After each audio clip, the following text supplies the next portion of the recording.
യേശു കർത്താവ് നേരെ നടത്തുന്ന ഒരു പ്രവചനം. ഇത്തരം പ്രവചനങ്ങളൊക്കെ യേശു കർത്താവിന് വേണ്ടി, ദൈവത്തിന് വേണ്ടി പ്രവാചകന്മാർ പറഞ്ഞതെങ്കിൽ ജീസസ് ഹിംസെൽഫ് ഫോർടോൾഡ് ഹിയർ, മുൻകൂട്ടി കർത്താവ് ഇവിടെ പറയുന്ന ചില ഭാഗങ്ങളാണ് ഇപ്പോൾ വായിച്ചത്. നമുക്ക് ഈ വിഷയമൊന്ന് പരിശോധിക്കാൻ ആദ്യം മഹത്തായ യെരുസലേം എന്ന ആ ഭൂപ്രദേശത്തെ പറ്റി ഒരു ഗ്രാഹ്യമുണ്ടാകണം.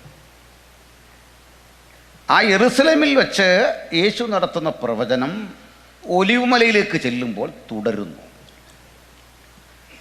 യെരുസലേം എന്ന പദം രണ്ട് പദങ്ങളുടെ സമന്വയമാണ്. ഊറെന്നും ഷാലോം എന്നും പറയും. അതിൻ്റെ അർത്ഥം സമാധാനത്തിൻ്റെ പട്ടണം. സമാധാനത്തിൻ്റെ പട്ടണം എന്നർത്ഥമുള്ള ഈ സ്ഥലം ഇതിനോടകം ഏതാണ്ട് 450ഓളം ഏറ്റുമുട്ടലുകളുടെ ഭൂമിയായി. ചെറുതും വലുതും 450-ൽ പരം ഏറ്റുമുട്ടൽ. ലക്ഷക്കണക്കിന് മനുഷ്യർ ജീവത്യാഗം ചെയ്യേണ്ടി വന്ന മണ്ണ്. ലോകത്തിലെ ഏറ്റവും വലിയ തർക്കഭൂമി. ലോകത്തിലെ ഏറ്റവും കൂടുതൽ മതപരമായ ചിന്തകൾക്ക് വേണ്ടി, രാഷ്ട്രീയ ചിന്തകൾക്ക് വേണ്ടി അടരാടി മരിച്ച മനുഷ്യരുടെ സ്ഥലം. ഒറ്റ വാക്കിൽ പറയാം, ചോര പുതച്ചുറങ്ങുന്ന മണ്ണ്. അതുകൊണ്ട് സങ്കീർത്തനത്തിൽ പണ്ടേ പറഞ്ഞു, യെരുസലേമിൻ്റെ സമാധാനത്തിനായി പ്രാർത്ഥിപ്പീ. ഈ നഗരത്തെ യേശു കർത്താവ് അഭിസംബോധന ചെയ്ത് അവിടേക്ക് വരുമ്പോൾ യെരുസലേമിൻ്റെ നായകനെ കണ്ട് ഹൃദയത്തിൽ സ്വീകരിക്കേണ്ടതിന് പകരം കല്ലെറിയാൻ ആളുകൾ തുനിഞ്ഞു. സമാധാനത്തിൻ്റെ നായകനായവൻ, ദാവീദിൻ പുത്രനായവൻ ആ സ്ഥലത്തേക്കെത്തുമ്പോൾ കല്ലെറിയാൻ അടുത്തു വരുന്ന ജനതയെ നോക്കിക്കൊണ്ട് കർത്താവ് പറഞ്ഞു, വളരെ ചിന്തനീയമായ കാര്യം. യെരുസലേമേ, യെരുസലേമേ, പ്രവാചകന്മാരെ കൊല്ലുകയും നിന്റെ അടുക്കൽ അയച്ചിരിക്കുന്നവരെ കല്ലെറിയുകയും ചെയ്യുന്നവളെ,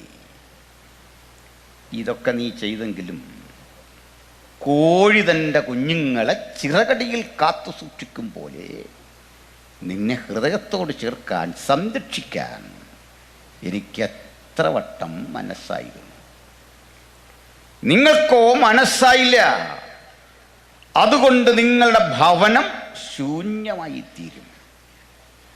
കർത്താവിൻ്റെ നാമത്തിൽ വരുന്നവൻ വാഴ്ത്തപ്പെട്ടവനെന്ന് ഒരു ദിവസം നിങ്ങൾ പറയും. അത് പറയും വരെ, ആ നാൾ വരുന്നത് വരെ ഇനി ഞാൻ നിങ്ങളെ കാണുകയില്ല, നിങ്ങൾ എന്നെ കാണുകയില്ല. അതാണ് ശരിക്കും. ഈ പ്രസംഗം പറഞ്ഞ യേശു കർത്താവ് ഏതാനും ദിവസങ്ങൾക്കുള്ളിൽ അറസ്റ്റ് വരിച്ചു. അറസ്റ്റ് വരിക്കപ്പെട്ടവൻ വിചാരണ ചെയ്ത് ക്രൂശിക്കപ്പെട്ട് മരിച്ച് കല്ലറയിൽ അടക്കപ്പെട്ടു. ഞാനീ പ്രസംഗിക്കുന്ന സമയം വരെ തിരിച്ച് പ്രകടമായ വിധത്തിൽ അവരിലേക്ക് ചെന്നിട്ടില്ല, പ്രത്യക്ഷതകൾ ഒഴിച്ചാൽ. പക്ഷെങ്കിൽ ഒരു കാര്യം മനസ്സിലാക്കിക്കൊള്ളൂ, പറഞ്ഞത് യേശുവെങ്കിൽ ഒരു ദിവസം അവിടെ വരിക തന്നെ ചെയ്യും. അതാണ് നമ്മുടെ എല്ലാ അനുഭവം. കർത്താവ് പറഞ്ഞതൊന്നും നടക്കാതിരുന്നില്ല. നാം ചിന്തിച്ചതൊക്കെ ചിലപ്പോൾ നടക്കാതെ പോയിട്ടുണ്ട്. കർത്താവ് പറഞ്ഞതൊന്നും നടക്കാതിരുന്നിട്ടില്ല. യേശു പറഞ്ഞതൊന്നും സംഭവിക്കാതിരുന്നിട്ടില്ല. കർത്താവിൻ്റെ വലിയ വാക്കുകളുടെ ആഴമോർത്ത് നമുക്ക് ദൈവത്തിന് മഹത്വം കൊടുത്തുകൊണ്ടിരിക്കണം. ഒപ്പം തന്നെ വിളിക്കുന്ന ഏതൊരു ദൈവമക്കളും ആത്മാവിലൊരു ദൂതിനെ സ്പർശിക്കാൻ പ്രതീക്ഷയോടെ കാത്തിരിക്കണം. ഇതിൽ ചരിത്രവും പ്രവചന വിഷയങ്ങളും മറ്റു പല കാര്യമൊക്കെ വരുമെങ്കിലും വ്യക്തിപരമായൊരു ദൂത് ഇതിലൂടെ പ്രകാശിക്കും. അത് ജനഹൃദയങ്ങൾക്ക് വിടുതലായി മാറണം. ഈ ദേശത്തിന് സമഗ്രമായ മാറ്റമായി മാറണം. ഹല്ലേലൂയ. അപ്പോൾ ഇനി ബാക്കിയുള്ള വിഷയങ്ങളിലേക്ക് കിടക്കാം. ആദ്യം ഈ പശ്ചാത്തലം ഒന്ന് ഗ്രഹിച്ചിട്ട് ആന്തരികമായ വിഷയങ്ങളിലേക്ക് ഇറങ്ങണം. എന്താ പശ്ചാത്തലം എന്നറിയണ്ടേ? സ്ഥലം പറയാം ആദ്യം. ഊർ ഷാലോ അല്ലെങ്കിൽ യെരൂശലേം. യെരൂശലേം വിശാലമായൊരു ഭൂപ്രദേശമാണ്. അത് യഹൂദിയായുടെ ക്യാപിറ്റലാണ്. പക്ഷെ പ്രശ്നം, നമ്മൾ ശ്രദ്ധിക്കുന്ന യെരൂശലേം ഉണ്ടല്ലോ, അല്ലെങ്കിൽ ഈ ദേവാലയവും പരിസര പ്രദേശങ്ങളുമൊക്കെ ഉൾക്കൊള്ളുന്ന ആ കാമ്പൗണ്ട് വാളും ചുറ്റളവും എല്ലാം കൂടെ ചേർത്ത് 8.3 ഏക്കേഴ്സ് ലാൻഡേ ഉള്ളൂ. ചുറ്റുമൊക്കെ സ്ഥലമുണ്ട് യെരൂശലേം എന്ന് പറഞ്ഞ്. പക്ഷേ ഈ ദേവാലയ പരിസരം ഉൾക്കൊള്ളുന്ന ശ്രദ്ധേയമായ തർക്കഭൂമിയുടെ വലിപ്പം 8.5 ഏക്കറോളം, 8.3 ഏക്കേഴ്സാണ്. 8.5 ഏക്കർ വിസ്തൃതിയുള്ളതും ഒരു മനുഷ്യൻ്റെ കാൽപാദത്തിൻ്റെ ആകൃതിയോടുകൂടി കിടക്കുന്നതും 5 മലകൾ കോർത്തിണക്കി രൂപപ്പെട്ടതുമായ ഒരു പട്ടണത്തിൻ്റെ പേരാണ് ഊർ ഷാലോ. ഇന്ന് നമ്മൾ അവിടെ ചെന്നാൽ ഈ 5 മലകൾ കാണാൻ പറ്റില്ല. 4 എണ്ണം കാണാം. അതിൽ ഒരെണ്ണം കിടക്കുന്ന ഇതിനകത്താണ്. ബാക്കി 4 കുന്നുകൾ. ചുരുക്കത്തിൽ നമ്മൾ 5ാമത്തെ മല ഏതാണെന്ന് നോക്കുന്നത് ആ മലയിൽ നിന്നുകൊണ്ടാണ്. അതുകൊണ്ട് കാണത്തില്ല. അതാണ് പ്രത്യേകത. ആ മലകളുടെ പേരുകൾ കൂടി പറയാം. നിങ്ങൾക്ക് പരിചിതമാണ്. അതിലൊരു മല അബ്രഹാം ഇസഹാക്കിനെ യാഗം കഴിച്ച മോറിയ. രണ്ടാമതൊരു മല അറിയപ്പെടുന്നത് യെബൂസ്യനായ ഓർന്നാൻ്റെ കളം ദാവീദ് വിലക്ക് വാങ്ങിയത്, ദേവാലയം പണിയാൻ. 3ാമത്തെ പേര് നിങ്ങൾക്കും അറിയാം, ഉത്തരഗിരിയായ സിയോൻ, ഉയരം കൊണ്ട് മനോഹരവും സർവഭൂമിയുടെയും ആനന്ദം. 4ാമത്തെ മല അറിയാത്ത ആരും ഉണ്ടാവില്ല. ആരുമില്ല, കുഞ്ഞുങ്ങൾക്കും അറിയാം. ആ മല വളരെ പ്രത്യേകതയുള്ളതാണ്. മോറിയാമല എവിടെയോ അതിൻ്റെ പിൻഭാഗത്താണ് ഈ മല. മോറിയാമലയുടെ പ്രത്യേകത നമുക്കറിയാം. അബ്രഹാം ഇസഹാക്കിനെ യാഗം കഴിക്കാൻ ഒരുമ്പെടുമ്പോൾ പിന്നിൽ നിന്നൊരു ശബ്ദം, അബ്രഹാമേ. അബ്രഹാം തിരിഞ്ഞു നോക്കുന്നത് ആ മലയിലേക്കാണ്. ആദ്യത്തെ ശ്രദ്ധ ചെന്ന് പറ്റുന്നത്. ഇനിയാണ് ആ മലയുടെ സവിശേഷത.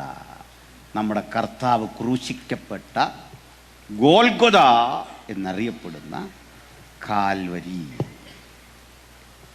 കാൽവരി അഥവാ ഗോൽഗൊഥ എന്നത് മോറിയാമലയുടെ നേരെ പിന്നിൽ വടക്കുത്തരഗിരിയായ സിയോൻ, ഇനി അപ്പുറത്തെ യെബൂസ്യനായ ഓർന്നാൻ്റെ കളം, ഇങ്ങനെ 4 മലകളും അതിൻ്റെ ഉൾഭാഗവും ചേർന്ന് കിടക്കുന്നത് കൊണ്ട് ഈ സ്ഥലത്തിന് പേര് കിട്ടി തമ്മിൽ ഇണക്കിയ നഗരമായി പണിതിരിക്കുന്ന യെരൂശലേം. ഇനി ഈ മല 5ഉം കൂടെ മുട്ടിയുരുമിക്കിടന്ന് ഒരു താഴ്വരയിൽ ഒരു മല പോലെ തോന്നും. അവിടെ അവസാനിക്കും. ആ മലസമുച്ചയങ്ങൾ, മലനിരകൾ വന്ന് അവസാനിക്കുന്ന ഇടത്തുകൂടി ഒരു തോടൊഴുകുന്നുണ്ട്. അതിൻ്റെ പേരാണ് കിദ്രോൻ. ഇതും നിങ്ങൾക്ക് പരിചയം. പണ്ട് നമ്മൾ അശേര പ്രതിഷ്ഠകളെ അവരെ കൊണ്ടുവന്ന് കുഴിച്ചിട്ട സ്ഥലം, അല്ലെങ്കിൽ ബാലിൻ്റെ പ്രവാചകന്മാർക്ക് ഈ പരിസരത്ത് ശ്മശാനമൊരുക്കിയ സ്ഥലം, ഏലിയ, ഇങ്ങനെയൊക്കെ ചരിത്ര പ്രസിദ്ധമാണ് ഈ കിദ്രോൻ. ഇനി ഒരു കാര്യം കൂടെ പറഞ്ഞ് നമുക്ക് യെരൂശലേം വിടണം. ശ്രദ്ധിച്ചാട്ടെ, ഈ 5 മലകളും നമ്മുടെ മല എന്നൊക്കെ പറയുന്ന സങ്കല്പത്തോട് പൊരുത്തപ്പെടത്തില്ല. ചെറിയ മൊട്ടക്കുന്നുകളാണ്. എന്തിന്? നമ്മുടെ കർത്താവ് ക്രൂശിക്കപ്പെട്ട ഗോൽഗൊഥ എന്ന കാൽവരിക്ക് ഈ ഓഡിറ്റോറിയത്തിൻ്റെ ഇവിടം മുതൽ ഈ റൂഫ് വരെയുള്ള ഉയരമേ കഷ്ടിച്ചുള്ളൂ. ഇത്ര ചെറിയൊരു മുട്ടക്കുന്ന്. മനസ്സിലായോ? കേട്ടിട്ടേണ്ട നാണം പോലെ അല്ലേ? ഇതായിരുന്നു ഈ ഗോൽഗൊഥ എന്ന കാൽവരി. ഇത്രേ ഉള്ളൂ, ഒരു മുട്ടക്കുന്ന്. ഞാനിത് പറഞ്ഞത് സഹോദരിമാർക്ക് വേണ്ടിയാണ്. ഉണർവ് പ്രസംഗരായ പാസ്റ്റർമാർക്കും സഹോദരിമാർക്കും വേണ്ടിയാണ് ഇത് പറഞ്ഞത്, സഹോദരന്മാർക്ക് വേണ്ടിയല്ല. അതിൻ്റെ കാരണം ഉണർവ് പ്രസംഗരായ ദേവദാസന്മാരും സഹോദരിമാരും ഈ കാൽവറി എന്നല്ല പറയുന്നത്. കാൽവറി, ഗോൽഗോത, ഒരു വൈബ്രേഷൻ ഭയങ്കരമാണ്. പക്ഷെ അത്രയും വൈബ്രേഷൻ വേണ്ട, അതിനുള്ള വലിപ്പമില്ല. അതുകൊണ്ടാണ് പറയും. ഈ ഗോൽഗോതയ്ക്ക് തന്നെ നാണം വരും. നമ്മൾ ഈ വല്ലാതെ കാൽവറി അത്രയും പോകണ്ട.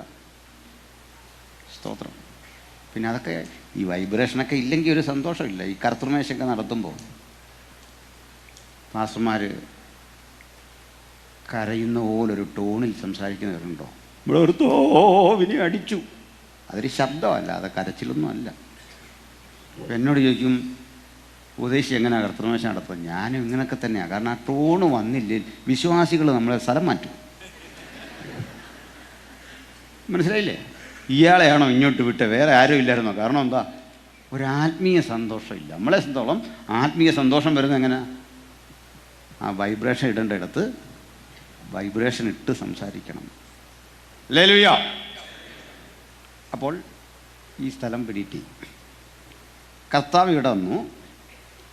കർത്താവ് തൻ്റെ ശിഷ്യന്മാരുമായി ഇങ്ങനെ യാത്ര ചെയ്യവേ ശിഷ്യന്മാർ യേശുവിനെ ദേവാലയത്തിൻ്റെ പണി കാണിക്കേണ്ടതിന് കൊണ്ടുവന്നു.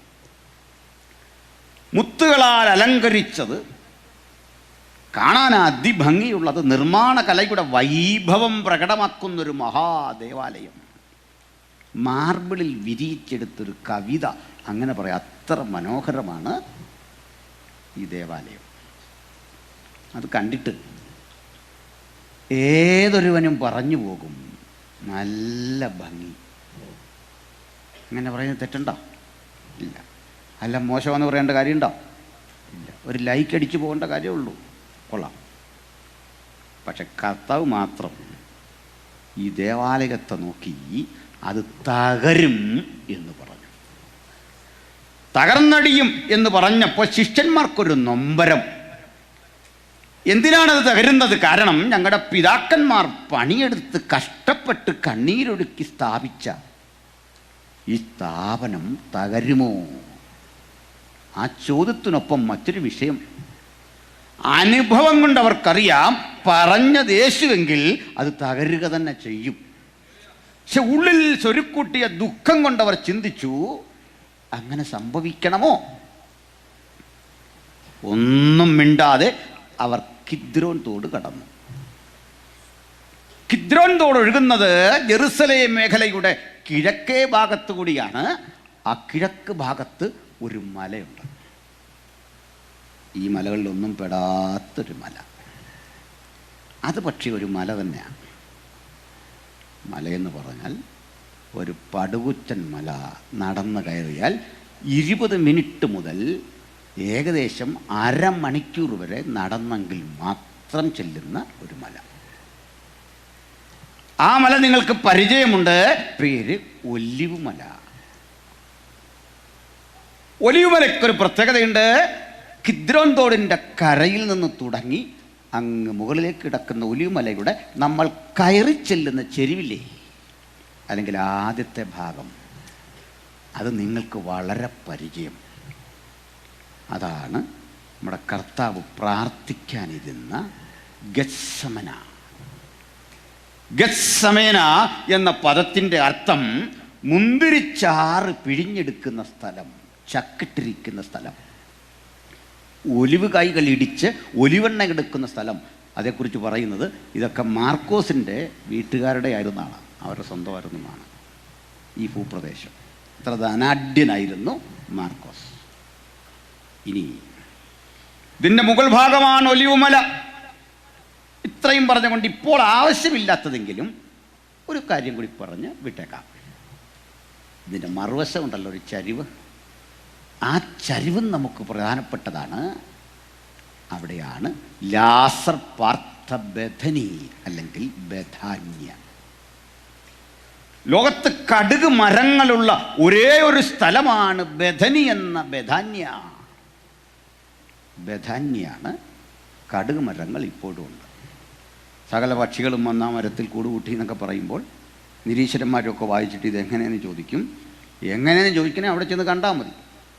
അത്രേ ഉള്ളൂ. അവിടെ മരങ്ങൾ ഇപ്പോഴും ഉണ്ട്, കടുകുണ്ട്, അവിടെ മാത്രമേ ഉള്ളൂ. അപ്പോൾ ഇത്രയും സ്ഥലം മനസ്സിലായി. നമ്മളിപ്പോൾ ഒലിവുമലയുടെ മുകൾ പരപ്പിലാണ്. ഒലിവുമലയുടെ മുകൾ പരപ്പിൽ നിന്നുകൊണ്ട് ശിഷ്യന്മാർ ഒരു ചോദ്യം കൂടി ചോദിച്ചു. ഗുരു, അത് എപ്പോൾ സംഭവിക്കും? 25-30 മിനിറ്റുകൾക്കപ്പുറത്ത് വച്ച് അങ്ങ് ഞങ്ങളോടൊരു കാര്യം പറഞ്ഞു, ഈ ദേവാലയം തകരും. അത് സംഭവിക്കുന്നത് എപ്പോൾ? നിന്റെ വരവിനും യുഗാവസാനത്തിനും, മലയാളത്തിലെ ലോകാവസാനമല്ല ശരി, നിന്റെ വരവിനും യുഗാവസാനത്തിനും അടയാളമെന്തെന്ന് ഞങ്ങളോട് പറഞ്ഞു തരേണം. ഈ പ്രസംഗം മത്തായി 24-ൽ, മാർക്കോസ് 13-ൽ, ലൂക്കോസ് 21-ൽ ഒക്കെ കൃത്യം രേഖപ്പെടുത്തി വെച്ചിരിക്കുകയാണ്, വ്യത്യസ്ത സമീപനങ്ങളോടെ. കർത്താവ് പറഞ്ഞു, ആരും നിങ്ങളെ വഞ്ചിക്കരുത്, ചതിക്കരുത്, ഒരു വിധേനയും നിങ്ങൾ തെറ്റിപ്പോകരുത്. നാശയോഗ്യനായവൻ്റെ രംഗപ്രവേശം ഉൾപ്പെടെ ഇവിടെ സംഭവിക്കാനിരിക്കുന്ന വസ്തുതകൾ കൃത്യതയോടെ പറഞ്ഞ യേശു ഒരാഴ്ചക്കുള്ളിൽ അറസ്റ്റ് വരിച്ചു, വിചാരണ ചെയ്യപ്പെട്ടു, ക്രൂശിക്കപ്പെട്ടു, മരിച്ചടക്കപ്പെട്ടു, ഉയർത്തെഴുന്നേറ്റു. ഒടുവിൽ 40 മുതൽ 40ഓളം ദിവസങ്ങൾ യേശു നമുക്ക് പ്രത്യക്ഷനായി. 40 ദിവസം കഴിഞ്ഞവർ കാണെ അവൻ സ്വർഗാരോഹണം ചെയ്ത് കണ്ട് ദൂതഗണങ്ങൾ വിളിച്ചു പറഞ്ഞു, അവൻ പോയതുപോലെ മടങ്ങി വരും. ഹല്ലേലൂയ! പോയതുപോലെ മടങ്ങി വരും. ഈ പ്രഖ്യാപനത്തിന് അനന്തരം, അതിനു മുമ്പ് തന്നെ യേശു ഒരു കാര്യം പറഞ്ഞു, എന്നോട് കേട്ട പിതാവിൻ്റെ വാഗ്ദത്തം പ്രാപിക്കാൻ നിങ്ങൾ യെരുശലേമിൽ തന്നെ കാത്തിരിക്കണം, ഇവിടുന്ന് പോകരുത്. എന്നിട്ടൊന്നുകൂടി, പരിശുദ്ധാത്മാവ് നിന്റെ മേൽ വരും. നിങ്ങൾക്ക് ശക്തി ലഭിച്ചിട്ട് യെരുശലേമിലും യഹൂദയിലും ശമരിയിലും ഭൂമിയുടെ അറ്റം വരെ എൻ്റെ സാക്ഷികളാകും. ഹല്ലേലൂയ! കർത്താവ് ഇത് പറയുമ്പോഴുള്ള പരിസ്ഥിതി അറിയാമോ? 12 അപ്പോസ്തലന്മാരിൽ 11 പേരും തിരഞ്ഞെടുക്കപ്പെട്ട മത്തിയാസും 70 മറ്റ് ശിഷ്യഗണങ്ങളും എല്ലാം ചേരുന്ന ഒരു സഖ്യം അവിടെയുണ്ട്, ഒരു ജനാവലി അവിടെയുണ്ട്. അവരുടെ പരിമിതി അറിയാമോ? ആരുടെയും കയ്യിൽ പണമില്ല. അവരൊത്തുകൂടുന്നത് മാർക്കോസിന്റെ വീട്ടിലാ. സ്വന്തം ഒരു സ്ഥലമില്ല, ഒത്തുകൂടാനൊരിടമില്ല. ആഴ്ചകൾക്കപ്പുറത്ത് സഞ്ചരിക്കാൻ ഒരു കഴുതയെ കടമെടുക്കേണ്ടി വന്നവൻ, വിരുന്ന് നടത്താൻ ഒരു വീട് കടമെടുക്കേണ്ടി വന്നവൻ, മരിച്ചടക്കപ്പെടാൻ ഒരു കല്ലറ കടമെടുക്കേണ്ടി വന്നവൻ ഒരു കാര്യം പറഞ്ഞു, എൻ്റെ ശിഷ്യരെ, നിങ്ങൾ ഭൂമിയുടെ അറ്റം വരെ പോകും. എന്താണ് ഇതിൻ്റെ ഉറപ്പെന്നറിയണ്ടേ? പണമല്ല, സമ്പത്തല്ല, പൈതൃകമല്ല, പശ്ചാത്തലമല്ല. യേശുവിനെ സാക്ഷിക്കാൻ ഭൂമിയുടെ അറ്റം വരെ നമ്മെ വിടുന്ന ഘടകം അത് ആത്മാവിന്റെ ശക്തിയാണ്. പരിശുദ്ധാത്മാവ് നിങ്ങളുടെ മേൽ വരുമ്പോൾ ശക്തി ലഭിച്ചിട്ട് ഭൂമിയുടെ അറ്റം വരെ ആർക്കും തടയാനാവാത്ത വിധത്തിൽ സാക്ഷിക്കാൻ ഒരു നാവുണ്ടെങ്കിൽ, പ്രചോദിപ്പിക്കുന്ന ഒരു ഹൃദയമുണ്ടെങ്കിൽ, മുഴങ്കാലിരിക്കാൻ ഒരു മനസ്സുണ്ടെങ്കിൽ, നമ്മുടെ സ്ഥിതിഗതികളെ മുഴുവൻ മാറ്റി വിശാലമായ ഭൂമിയുടെ അറ്റം വരെ നമ്മെ അയക്കാൻ കഴിയുന്ന ഒരു മഹാദൈവം നമുക്ക് വേണ്ടി ജീവിക്കുന്നു. അതിലൊരു സന്തോഷം. ഒറ്റ ശിഷ്യൻ്റെ കയ്യിൽ ഒരു റിയാല് തികച്ചെടുക്കാനില്ല. അത്തരം പാവം മനുഷ്യർ. ഇനി അവർക്ക് നമ്മളെക്കാൾ പരിമിതിയുണ്ടേ. ഭാഷ അറിയില്ല, പാസ്പോർട്ടില്ല, ഡിഗ്രി ഇല്ല, പഠനമില്ല. യേശു കുറേയൊക്കെ പഠിപ്പിച്ചെങ്കിലും അവർ വലുതായിട്ട് പഠിച്ചൊന്നുമില്ല. കർത്താവ് നല്ല ക്ലാസ്സാണ് എടുത്ത, പക്ഷേ ഇവന്മാർ പഠിക്കുകയില്ല. ഒരു എക്സാമ്പിൾ പറയാം. കർത്താവ് ഒരു ഉപമ പറഞ്ഞു, സദൂക്യരുടെ പുളിച്ച മാവിനെ സൂക്ഷിക്കണം. പത്രോസ് യാക്കോബിനോട് പറഞ്ഞു, കണ്ടോ ചപ്പാത്തി ഉണ്ടാക്കിയത് പാളി. ഇതാ ഗുരു ഇപ്പോൾ പറഞ്ഞ് മനസ്സിലായോ? അതായിരുന്നു ശിഷ്യന്മാർ. ഇവരെ കൊണ്ട് എങ്ങനെ വേല നടക്കും? ഇവർ പോയി എന്താ പ്രസംഗിക്കുന്നത്? ഭൂമിയുടെ അറ്റം വരെ പോയിട്ട് എന്ത് നേട്ടം? പക്ഷെ ഒരു കാര്യം, ഉപയോഗിക്കുന്ന പരിശുദ്ധാത്മാവ് അതിനാ ഇന്ന് നമ്മുടെ ടീച്ചർ പരിശുദ്ധാത്മാവാ. ഞാൻ പോകാഞ്ഞാൽ നിങ്ങൾക്ക് പ്രയോജനമില്ല. അതുകൊണ്ട് പരിശുദ്ധാത്മാവ് പഠിപ്പിച്ചു തുടങ്ങിയാൽ അഗോചരമായ മാർമിക സത്യങ്ങളുടെ ആഴം അവൻ പഠിപ്പിക്കും. അതുകൊണ്ട് ആർക്കും അറിയാത്ത, ആരും കണ്ടെത്താനാവാത്ത നിഗൂഢങ്ങളായ ഒളിപ്പിച്ചു വച്ച മുത്തുമണികൾ തമ്പുരാൻ ഇതിനുള്ളിൽ നിന്ന് തൻ്റെ ഭക്തർക്ക് നൽകും. നിങ്ങൾ പോയി അവനെക്കുറിച്ച് പ്രസംഗിച്ചാൽ മാത്രം മതി. അതിൽ കഴിഞ്ഞ രാത്രി സൂചിപ്പിച്ച പോലെ ചിലർ കൂടി ഈ സംയുക്ത ആരാധനയിൽ സുവിശേഷത്തിൻ്റെ വ്യാപ്തിക്ക് വേണ്ടി യേശുവിനെ പ്രസംഗിക്കാൻ അയക്കുന്ന ഇടത്ത് പോകാൻ ഒന്ന് സന്നദ്ധരായി ഒരു ആത്മസമർപ്പണം ചെയ്താട്ടെ. അവരെ കൊണ്ട് ദൈവം വൻ കാര്യങ്ങളെ ചെയ്യിക്കും. Hallelujah, praise the Lord. ദാസൻ പറഞ്ഞല്ലേ, ഞാൻ ഈ സ്വന്തം കാര്യങ്ങളൊന്നും പറയുന്ന ഒരാളല്ല. അത് വചനത്തിൽ നിന്ന് കിട്ടിയൊരു വെളിപ്പാടാണ്. ജനിച്ചു വളർന്നൊരു കുഗ്രാമത്തിലാണ്. വലിയ കാട്, ഒരു ഭാഗം മുഴുവൻ വലിയ വനമാണ്, മറുഭാഗം മുഴുവൻ റബ്ബർ തോട്ടമാണ്. ഒരു 10,000 ഏക്കർ എൻ്റെ നടുവിലാണ് ഞാൻ ജനിച്ചത്. 5,000 ഏക്കർ എൻ്റെ അല്ല, KP ഓന്നാൻ്റെ ആയിരുന്നു. ഇപ്പോൾ അവിടെ എയർപോർട്ട് വരാൻ പോവാണ്. 5,000 ഏക്കർ തോട്ടം എന്നൊക്കെ പറഞ്ഞപ്പോൾ നിങ്ങൾക്കൊരു മതിപ്പിനെ പറ്റി തോന്നിയതാണ്. അത് KP ഓന്നാൻ്റെയാണ്. അപ്പോൾ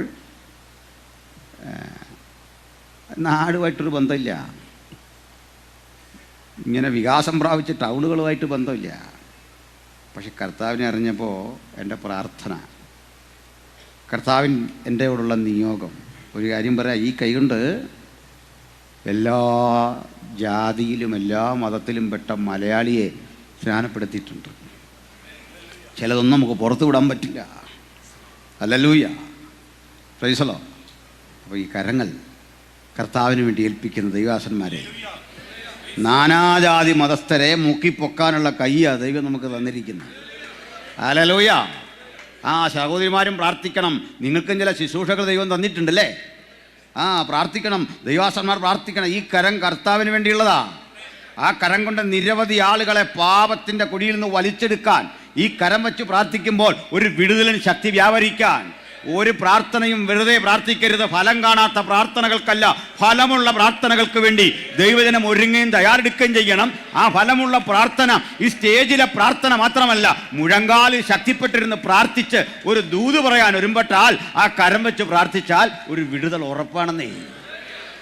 അതിന് പാസ്റ്റർമാരെ മാത്രം ആകണമെന്നില്ല, നിങ്ങൾക്കും കൊണ്ടൊരു വരം. നമ്മൾ വിശ്വാസികളുടെ രാജകീയ പൗരോഹിത്യത്തിൽ വിശ്വസിക്കുന്നവരാണ്. എൻ്റെ അരികിൽ ചെല്ലി പറഞ്ഞ് നിങ്ങൾക്ക് പൗരോഹിത്യം ഇല്ല. നമുക്ക് പൗരോഹിത്യം ഉണ്ട്, നമുക്കാണുള്ളത്. വിശ്വാസികളുടെ രാജകീയ പൗരോഹിത്യത്തിൽ വിശ്വസിക്കുന്നു നമ്മൾ. നമ്മളെല്ലാം പുരോഹിതന്മാരാണ്. Price the Lord. കർത്താവ് ഇവരെ ഇങ്ങനെ അനുഗ്രഹിച്ചു. എനിക്കൊന്നിത് കേട്ടപ്പോൾ അത്ര വിശ്വാസം വരാത്ത ഒരാളുണ്ടായിരുന്നു കർത്താവിൻ്റെ കൂടെ. അത് നമ്മുടെ തോമാസാണ്. കർത്താവ് വിശ്വാസമില്ലാത്ത പാർട്ടിയെ തന്നെ പൊക്കിയൊരേറെ. ഈ ചരിത്രമൊക്കെ കറക്റ്റാണെങ്കിൽ പുള്ളി എവിടെ വന്നു? നമ്മുടെ നാട്ടിൽ വന്നു അല്ലേ. ഞാൻ ചിലപ്പോഴൊക്കെ ഓർക്കാറുണ്ട്, യേശുവിൻ്റെ ശിഷ്യന്മാരിൽ ഒരു കാലിന് സ്വാധീനമില്ലാത്തല്ല, ഒരു കാലില്ലാത്ത ആളായിരുന്നു തോമസ്. ബുദ്ധിമുട്ടി അദ്ദേഹം കേരളം വരെ വന്നു. കാലില്ലായിരുന്നു എന്നുള്ളത് ചിലർക്ക് പുതിയ അറിവാണ്. എനിക്ക് അറിവ് കിട്ടിയത് മലയാറ്റൂർ കണ്ട ശേഷമാണ്. കാരണം ഒരു കാൽപാതമേ ഉള്ളൂ അവിടെ, പാറപ്പുറത്ത് ഒരു കാൽപാതം. തോമസിൻ്റെ ആണെന്നാണ് പറഞ്ഞു. ഇത് കേട്ട ആരാണ്ട് പറഞ്ഞു, തോമസ് മണ്ണിക്കൂടെ നടന്നപ്പോൾ താന്നു പോകാഞ്ഞതൊരു ഭാഗ്യമായിരുന്നു. ഇനിയും എന്താണെങ്കിലും സെൻറ്റ് തോമസ് വന്നെന്നിരിക്കട്ടെ, ആരെങ്കിലും വന്നെന്നിരിക്കട്ടെ, തീർച്ചയായിട്ടും 1-ാം നൂറ്റാണ്ടിൽ തന്നെ സുവിശേഷം ഇന്ത്യയിലെത്തി എന്നുള്ളതിന് തെളിവുണ്ട്. ആദ്യ നൂറ്റാണ്ടിൽ തീർച്ചയായും അത് ക്രിസ്തീശന്മാരാ. കടലിനോട് ചേർന്നാണ് അല്ലേ. ഭൂമിയുടെ അറ്റം വരെ എൻ്റെ സാക്ഷികളാകുമെന്ന് കർത്താവ് പറഞ്ഞ വാഗ്ദത്തം വിശ്വസിച്ച് ദൈവമക്കൾ പ്രാർത്ഥിച്ചാൽ ഒരു കാര്യം ഉറപ്പാണ്, നമുക്ക് പോകാൻ പറ്റാത്ത ഇടങ്ങളില്ല, ചെന്നിടപെടാൻ പറ്റാത്ത വിഷയങ്ങളില്ല. തൻ്റെ മക്കൾക്ക് വേണ്ടി ദൈവം പ്രാർത്ഥിക്കാൻ ഒരു വരം തന്നു കഴിഞ്ഞാൽ ഈ നാടിൻ്റെ സ്ഥിതിയും മാറ്റും. അതിനാ ഞാൻ പറയുന്നത്, കർത്താവിൻ്റെ ദാസൻ ആദ്യം പറഞ്ഞല്ലോ, രാജാക്കന്മാർക്ക് വേണ്ടി പ്രാർത്ഥിക്കണം, അധികാരസ്ഥന്മാർക്ക് വേണ്ടി പ്രാർത്ഥിക്കണം. ആ മണ്ഡലങ്ങളോട് ദൈവം ഇടപെട്ടാൽ ആടിമൂടി സ്ഥിതി അങ്ങ് മാറും, അവസ്ഥകൾ മാറും. Hallelujah, praise the Lord. ഇംഗ്ലണ്ടിൽ വില്യം ടിൻഡയിൽ എന്നൊരു മനുഷ്യനുണ്ടായിരുന്നു. ടിൻഡയിൽ അദ്ദേഹം നിരവധി പഠനങ്ങൾ നടത്തി ബൈബിളിനെ പറ്റി. കേംബ്രിഡ്ജിലെ പ്രൊഫസറായിരുന്നു. നിരവധി ഗവേഷണ പഠനങ്ങൾ ബൈബിളിനെ പറ്റി നടത്തി വോളിയം കണക്കിന് ബുക്കുകൾ തയ്യാറാക്കി. ബൈബിളിനൊരു പരിഭാഷ ഇംഗ്ലീഷിൽ തയ്യാറാക്കി. കുട്ടികൾക്കൊക്കെ ഇത് വിതരണം ചെയ്ത് ക്ലാസ്സിൽ പഠിപ്പിക്കും. മനോഹരമായി ക്ലാസ് എടുക്കുന്നൊരു അധ്യാപകൻ, ഒരു പ്രഭാഷകൻ കൊടുക്കും. അന്ന് രാജ്യം ഭരിക്കുന്ന ഭരണകൂടത്തിന് ഈ ബൈബിളിൻ്റെ പരിഭാഷയിൽ താല്പര്യമില്ല. കാരണം മതപൗരോഹിത്യം ഭരിക്കുന്ന കാലമാണ് ആ നാട്. പോപ്പ് വിളിച്ച് വിചാരണ ചെയ്തു. താങ്കൾ എന്തിനിതൊക്കെ ചെയ്തു? ഇത് വ്യാഖ്യാനിക്കാൻ പ്രസംഗിക്കാനുള്ള അവകാശം തങ്ങളിൽ നിഷിദ്ധമാണ് എന്ന് ഒന്നുകൂടി സ്ഥിരീകരിച്ചു പറഞ്ഞു. അദ്ദേഹത്തോട് പറഞ്ഞു, പിന്തിരിയണം, നീ എഴുതി വച്ചിരിക്കുന്ന ഇംഗ്ലീഷ് പതിപ്പുകൾ മുഴുവൻ കത്തിക്കണം. ഈ പുസ്തകം ലാറ്റിൻ ഭാഷയിലേ പാടുള്ളൂ. ലാറ്റിൻ ഭാഷയിലേ പാടുള്ളൂ, ഇംഗ്ലീഷിൽ വേണ്ട. ചിതയൊരുക്കി എരിഞ്ഞു കത്തുന്ന ചിതയ്ക്കുള്ളിലേക്ക് അദ്ദേഹം എഴുതിയ ആ പുസ്തകത്തിൻ്റെ ഇംഗ്ലീഷ് പതിപ്പുകൾ ഇട്ട് കത്തിക്കാൻ ഉത്തരവിട്ടു. അദ്ദേഹം പറഞ്ഞു, ബഹുമാനപ്പെട്ട ഭരണകൂടമേ, ഞാൻ ചെയ്തതൊരു തെറ്റെന്ന് കരുതുന്നില്ല. ഞാൻ ചെയ്തത് യുക്തമായൊരു കാര്യം. എൻ്റെ വീണ്ടെടുപ്പുകാരൻ്റെ തിരുവചനം സാധാരണ ജനങ്ങൾക്ക് മനസ്സിലാകാൻ കൂടുതൽ ആളുകൾ സംസാരിക്കുന്ന ഇംഗ്ലീഷ് ഭാഷയിൽ ഞാൻ മൊഴിമാറ്റം നടത്തിയത് ഒരു തെറ്റല്ല. ഇനി അത് കത്തിച്ചിട്ടും കാര്യമില്ല, ഇതിൻ്റെ പതിപ്പുകൾ എത്തേണ്ടയിടത്തെത്തിക്കഴിഞ്ഞു. ഇംഗ്ലണ്ടിലെ യുവാക്കൾ ആവേശഭരിതരായി അത് വായിച്ചു തുടങ്ങി. ആവേശഭരിതരായി അത് വായിക്കുന്ന ഇംഗ്ലണ്ടിലെ ജനങ്ങൾക്കിടയിൽ, യുവാക്കൾക്കിടയിൽ വലിയ ഉണർവിൻ്റെ താപജ്വാലകൾ ആളിക്കത്തുന്നുണ്ട്. ഈ തീ ഇവിടെ കത്തുമ്പോൾ അവരുടെ ഹൃദയാന്തർഭാഗത്തും തീ കത്തുന്നുണ്ട്. ആ തീക്കുണ്ടത്തിലേക്ക് ഞാൻ ഈ പുസ്തകം വലിച്ചിടാൻ സന്നദ്ധനാവില്ല. പകരം അദ്ദേഹത്തെ തന്നെ തീക്കുണ്ടത്തിൽ ചുട്ടുകരിക്കാൻ ഉത്തരവിട്ടു. നിർഭയനായി ഈ തീച്ചൂളയിൽ അരികിലേക്ക് നടന്നെടുക്കുന്ന ടിണ്ടയിൽ ഒന്ന് പറഞ്ഞു, അല്ലയോ മതമേധാവിത്വമേ, നിങ്ങൾ എൻ്റെ മുഖം ശ്രദ്ധിക്കുക. ആളിക്കത്തുന്ന തീയ് അഗ്നിനാവുകൾ എന്നെ വിഴങ്ങുമെന്ന് എനിക്കറിയാം. അതിൽ ഞാൻ ഞെരിഞ്ഞമർന്ന് വെന്തുപോകുമെന്നറിയാം. പക്ഷേ മരണഭീതിയുള്ളവൻ്റെ വെപ്രാളം നിങ്ങൾക്കെൻ്റെ മുഖത്ത് വായിച്ചെടുക്കാൻ കഴിയില്ല.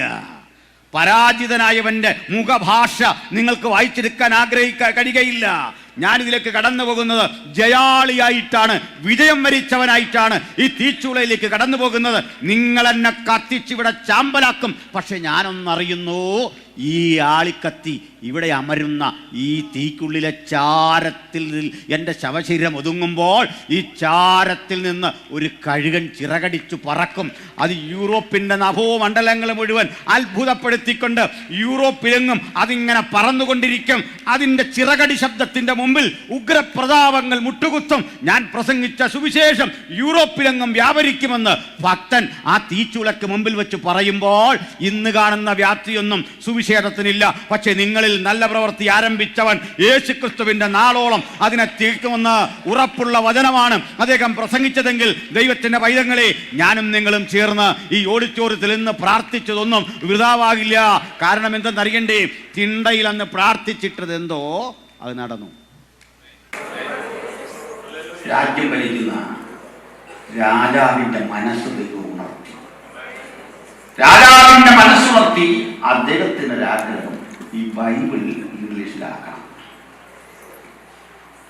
ഗ്രാമേറിയന്മാരെ കൊണ്ടുവന്നു, കൊട്ടാരത്തിൽ നിന്ന് പണം കൊടുത്തു, ദീർഘനാളിൽ പണിയെടുത്ത് എഡിറ്റിംഗ് വർക്കൊക്കെ നടത്തി ഈ പുസ്തകം മുഴുവൻ ഔദ്യോഗികമായി രാജാവിൻ്റെ അനുമതിയോടെ ഇംഗ്ലീഷിലാക്കപ്പെട്ടു. 1500. അതാണ് നമ്മുടെയൊക്കെ കയ്യിലിരിക്കുന്ന ഓതറൈസ്ഡ് കിങ് ജെയിംസ് വേർഷൻ. എന്താ മനസ്സിലായി? എവിടെ നിരോധിക്കപ്പെട്ടോ അവിടുത്തെ രാജാവിൻ്റെ മനസ്സുണർന്നപ്പോ സ്ഥിതിയെ പാടെ മാറ്റിത്തന്ന ദൈവം, അവസ്ഥയെ പാടെ മാറ്റിത്തന്ന ദൈവം, ആ അതേ ദൈവം ഇന്നും ജീവിക്കുന്നെങ്കിൽ, ആ ദൈവപ്രവൃത്തി ഇന്നും തുടരുന്നെങ്കിൽ വെറുതെ അല്ല ഇവിടെ വന്നത്. ദൈവം ഈ ദേശത്ത് കൊണ്ടുവന്നത് യേശുവിന്റെ ആത്മാവുള്ളവരെ ഒരു സ്ഥലത്ത് സംഘടിപ്പിക്കാൻ, ഇത്രയും സ്വാതന്ത്ര്യമില്ലാത്ത ഘട്ടത്തിൽ ഒരുമിച്ച് കൂടാൻ നമുക്ക് സാധിക്കുന്നതിന്റെ പിന്നിലെ കാരണം ദൈവം ചില മണ്ഡലങ്ങളെ ഉണർത്തും. ഇന്ന് പ്രാർത്ഥിച്ചിട്ടുകൊള്ളൂ, കാലവേറെ കഴിഞ്ഞ് അതിൻ്റെ ഒരു പ്രതിഫല പ്രാപ്തിക്ക് നമ്മൾ തിരിച്ചു വരിക തന്നെ ചെയ്യും. ഹല്ലേലൂയ. സമയക്കുറവുണ്ട്, പെട്ടെന്ന് മുമ്പോട്ട് പോവാണ്. ചില കാര്യങ്ങൾ കൂടി ഓർമ്മപ്പെടുത്താം. പ്രിയപ്പെട്ടവരെ, നമ്മളെ തിരുവെഴുത്ത് പഠിച്ചു വരുമ്പോൾ പണ്ട് ചെയ്തു വച്ച പല പ്രവൃത്തിക്കും കാലമേറെ കഴിഞ്ഞാണ് ദൈവത്തിൻ്റെ മറുപടി വരുന്നതെങ്കിലും അതിൻ്റെ അടിസ്ഥാനം വലുതാണ്. അതുകൊണ്ട് ഒരു കണ്ണീരും വൃഥാവല്ല, ഒരു പ്രാർത്ഥനയും വൃഥാവല്ല, ഒരു വേദനയും വൃഥാവല്ല. ചിലപ്പോഴൊക്കെ ആരാധന മുടങ്ങിപ്പോയ സന്ദർഭങ്ങൾ നിയമവശാൽ ഇവിടെ ഉണ്ടായിട്ടുണ്ട്. ചില ദൈവദാസന്മാർക്ക് ജീവിതത്തിൻ്റെ കനത്ത പീഡകളിലൂടെ കടന്നുപോയിട്ടുണ്ട്. ആ കണ്ണീരിൽ കൊണ്ട് ജയിലറകളെ മുഴുവൻ ആ ഒരു കണ്ണീർ കടലാക്കിയ പ്രിയപ്പെട്ടവരും അവരുടെ കുടുംബാംഗങ്ങളും സഭയുമൊക്കെ ഒത്തുചേർന്ന് പ്രാർത്ഥിച്ചത് ഒരു പരാജയമായില്ലെന്ന് മാത്രമല്ല, ഒരു വലിയ വിജയം. ഒന്ന് പറഞ്ഞ് അവിടെ വിട്ടേക്കാം. വിശ്വാസത്താൽ നമുക്കൊന്നുകൂടി ഈ ചരിത്രത്തോട് വിളിച്ചു പറയാം, ഈ അന്തരീക്ഷത്തോട് വിളിച്ചു പറയാം, ഈ ദേശത്തോട് വിളിച്ചു പറയാം, ഞങ്ങൾ ഇന്ന് വിതയ്ക്കുന്ന വചനം ഒരു ദിവസം ഫലം കായ്ക്കും.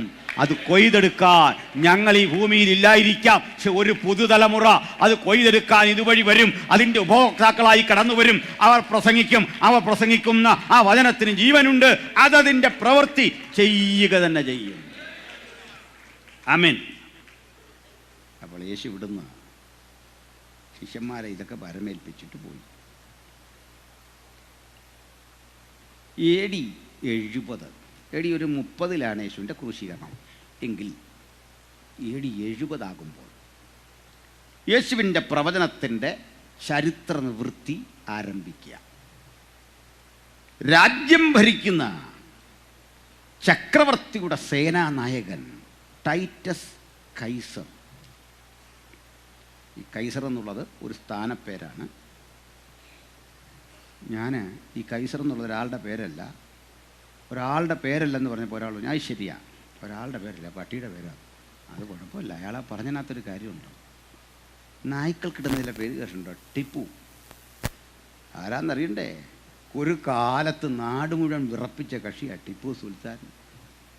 നമ്മുടെ നാട്ടിൽ മലബാർ ഭരിച്ചതാ. ഇതുപോലെയാണ് നമ്മുടെ കൈസർ. കൈസർ ഒരു സ്ഥാനപ്പേരാ. നമ്മുടെ കർത്താവിനെ ക്രൂശിക്കാൻ ഉത്തരവിട്ട റോമൻ പ്രതിനിധിയുടെ മുഴുവൻ അധികാരിയാണ്. ആ പ്രവിശ്യയുടെ മുഴുവൻ 5000 മൈൽ നീളത്തിൽ 4000 മൈൽ വീതിയിൽ ലോകത്തെ ഭരിച്ചൊരു സാമ്രാട്ടിൻ്റെ പേരാണ് കൈസർ. അവരുടെ എല്ലാ സ്ഥാനപ്പേരാണ്. പക്ഷെ കാലം ആ പേര് നായ്ക്കുട്ടികൾ കിട്ടിയപ്പോൾ മനസ്സിലായില്ലേ? എത്ര ലക്ഷം ദൈവമക്കളെ കൊന്നൊടുക്കിയ ചരിത്രമാണ് റോമ കൈസർമാർക്കുള്ളത്. പക്ഷെ ആ പേര് നായ്ക്കുട്ടി കൊണ്ടുപോയപ്പോൾ അവർ കൊന്നൊടുക്കിയ ദൈവമക്കളുടെ പേരൊക്കെ ഇന്നും നിലനിൽക്കുന്നുണ്ട്. Hallelujah, hallelujah. പിന്നെ ഈ കൈസർ എന്ന് ഇയാൾക്ക് പേര് വരാൻ കാരണം പിന്നീട് ഇയാൾ ചക്രവർത്തിയായി. ടൈറ്റസ്, ആ പേര് മറക്കരുത്. ടൈറ്റസ് കൈസർ ജെറുസലം പിടിക്കാൻ വന്നു. അദ്ദേഹം ഒരു ഉത്തരവിട്ടു. യെരുസലേമിൻ്റെ കോട്ട 8 വാതിൽ, ചിലപ്പോൾ 12 വാതിലുണ്ട് ചില ഘട്ടങ്ങളിൽ, ചരിത്രത്തിൻ്റെ വ്യത്യസ്ത ഘട്ടങ്ങളിൽ. അന്ന് 8 വാതിലാണ്. ഈ 8 വാതിലിൽ യെരുസലേമിൻ്റെ കിഴക്കേ ഭാഗത്തൊരു വാതിലുണ്ട്. ഒലിവുമലയ്ക്ക് അഭിമുഖം നിൽക്കുന്ന വാതിൽ. അത് ഇന്നും അടഞ്ഞു കിടക്കുകയാണ്. ഇതിൻ്റെ കാരണം ഞാൻ പിന്നെ പറയാം. പ്രിയപ്പെട്ടവരെ, ഈ ഒലിവുമലയുടെ മുകളിൽ നിന്നുകൊണ്ട് അദ്ദേഹം ഈ ജെറുസലേം നഗരം മുഴുവൻ നന്നായി കണ്ടു. ജെറുസലേം നഗരം കണ്ടിട്ട് ഇതിൽ തലയുയർത്തി നിൽക്കുന്ന മനോഹരമായ ദേവാലയം കണ്ടിട്ട് പറഞ്ഞു, അത് പൊളിക്കാൻ പാടില്ല, ആരെയും ആക്രമിക്കണ്ട. ആയുധം നമ്മുടെ കയ്യിലുണ്ട്. പടയാളികൾ മുഴുവൻ യെരുസലേമിനെ വളയണം. ഒറ്റ വഴി മാത്രം, ആരെങ്കിലും ആയുധം ഉപേക്ഷിച്ച് വെറും കൈയോടെ രക്ഷപ്പെടാൻ ആഗ്രഹിക്കുന്നെങ്കിൽ അവരെ വെറുതെ വിടുക. ആരെയും അകത്തേക്ക് പ്രവേശിപ്പിക്കരുത്. ടൈറ്റസ് ഉത്തരവിട്ടു, നിങ്ങൾക്ക് നിരുപാധികം കീഴടങ്ങി പുറത്തു പോകാം. അങ്ങനെ പോയി. അവർ ചെറുത്തു നിന്നു. പുറത്തേക്ക് ഇറങ്ങാനാവാതെ വഴികൾ മുഴുവൻ അടച്ചുകൊണ്ട് ടൈറ്റസ് ഒരുക്കിയ ഉപരോധം യേശു പ്രവചിച്ചിരുന്നു. സൈന്യങ്ങൾ യെരുസലേമിനെ വളഞ്ഞിരിക്കുന്നത് കാണുമ്പോൾ അതിൻ്റെ ശൂന്യകാലം അടുത്തു എന്ന് മനസ്സിലാക്കിയിരിക്കണം. അന്ന് യഹൂദിയിലുള്ളവർ മലനിരകളിലേക്ക് ഓടിപ്പോകട്ടെ. നിങ്ങളുടെ ഈ ഓടിപ്പോക്ക് ഒരു തണുപ്പ് കാലത്ത്, ശീതകാലത്താകാതിരുന്നാൽ കൊള്ളാം. പ്രിയപ്പെട്ടവരെ, അതിന് നാളുകൾക്കപ്പുറത്ത് സഭയ്ക്കൊരു പീഡ വന്നപ്പോൾ, ദൈവത്തിൻ്റെ സഭ ചിതറിപ്പോയപ്പോൾ നാട്ടുകാർ നമ്മെ കണ്ട് പരിഹസിച്ചു. രക്ഷിക്കുന്നൊരു ദൈവമുണ്ടെങ്കിൽ നിങ്ങൾ എന്തിനാ ചിതറിയേ? ഒരു കാര്യം ഓർത്തോ, ചില സ്ഥലങ്ങളിൽ നിന്ന് ദൈവം നമ്മളെ മാറ്റുന്നത് ഒരു വിടുതലാണ്. അപ്പോൾ നമുക്ക് തോന്നും ഇതൊരു നഷ്ടമാണ്. അനുഭവമുള്ള എത്ര ദൈവമക്കൾ ഇരിപ്പുണ്ട്. ചില സ്ഥലം വിട്ടുപോ, അവിടെ നിൽക്കരുത് എന്ന ആലോചന തന്നുകൊണ്ട് നമ്മെ സ്ഥലം വിട്ടു മാറ്റുന്നതേ ദൈവത്തിൻ്റെ വലിയൊരു ന്യായവിധിയുടെ ഇടപെടൽ ചിലത്ത് നടത്താൻ. ചില ജോലികൾ നഷ്ടപ്പെടുന്നത്, ചില കമ്പനികളിൽ നിന്ന് പുറപ്പെട്ടു പോകുന്നത്, ചില ഇടങ്ങളിൽ നിന്ന് മാറുന്നത് എന്തിനു വേണ്ടിയാ? ദൈവത്താൽ. സകലത് സംഭവിക്കുമ്പോൾ ഭക്തൻ പറയണം, ഇതും ദൈവനാമത്തിൻ്റെ മഹത്വത്തിന്, ദൈവീക അനുഗ്രഹത്തിന്. തമ്പുരാൻ അറിയാതെ ജീവിതത്തിൽ ഒന്നും ഭവിക്കില്ല. ചിലതരം നഷ്ടങ്ങൾ അങ്ങനെ, ചിലതരം ത്യാഗങ്ങൾ അങ്ങനെ, ചിലതരം രേഖകൾ നമുക്ക് ലഭിക്കാതെ വരുമ്പോഴൊക്കെ ഭക്തൻ മനസ്സിലാക്കിയിരിക്കണം, ഗോഡ് ഹാസ് എ പ്ലാൻ. ദൈവത്തിനൊരു പദ്ധതിയുണ്ട്. ആമേൻ. പ്രിയരേ, അങ്ങനെ യെരൂശലേമിനെ വളഞ്ഞു. മാസങ്ങൾ കഴിഞ്ഞപ്പോൾ അകത്തെ കരുതൽ ഫുഡ് തീർന്നു. ചെറുത്തു നിൽക്കാനുള്ള ശേഷി നഷ്ടപ്പെട്ടു. ഒടുക്കം അവർ ഭക്ഷണമില്ലാതെ ഒട്ടകങ്ങളെ കൊന്നു ഭക്ഷിച്ചു. ഒട്ടകങ്ങൾക്കും തീറ്റയില്ല. അവയ്ക്ക് പുറത്തു പോയി വെള്ളം കുടിക്കാനൊന്നും കഴിയുന്നില്ല. ആ ഒട്ടകങ്ങളെ കൊന്നു ഭക്ഷിച്ചു. ഒട്ടകങ്ങൾ ചിലത് ചത്തു. ഒട്ടകങ്ങൾ ധാരാളം ചത്തു കിടക്കുക. ചത്തുപോയ ഒട്ടകങ്ങളുടെ ചീഞ്ഞ മാംസം ഭക്ഷിക്കേണ്ടി വന്നു. ആലോചിച്ച ഗതികൾ തീർന്നില്ല. നിലത്തെ പുല്ല് അത് പറിച്ചു തിന്നേണ്ടി വന്നു. ഒരു ഘട്ടം കഴിഞ്ഞു പട്ടിണിയുടെയും ക്ഷാമത്തിൻ്റെയും തീവ്രമായ ആക്രമണം അവരുടെ മനോനില മുഴുവൻ സ്തംഭിപ്പിച്ചു. ഭ്രാന്തമായൊരു മാനസികാവസ്ഥ. അന്ന് ദൈവമക്കളും പട്ടിണി കിടപ്പുണ്ട് ഒത്തിരിയിടത്ത്. ഇവിടല്ല, യെരൂശലേമിൻ്റെ പുറത്ത് ചിതറിപ്പോയെടുത്ത്. പക്ഷെ അവിടെ മനോരോഗമില്ല, ഭ്രാന്തില്ല. ആ പട്ടിണിക്കും ഒരാനന്ദമുണ്ട്. അവരും പീഡിപ്പിക്കപ്പെടുന്നുണ്ട്. എന്തിനു വേണ്ടിയാ? ക്രിസ്തുവിന് വേണ്ടി.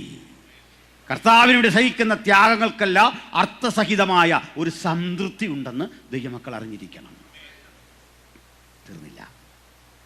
ഒടുക്കം സ്വന്തം വസ്ത്രം കടിച്ചു കീറി തിന്നു.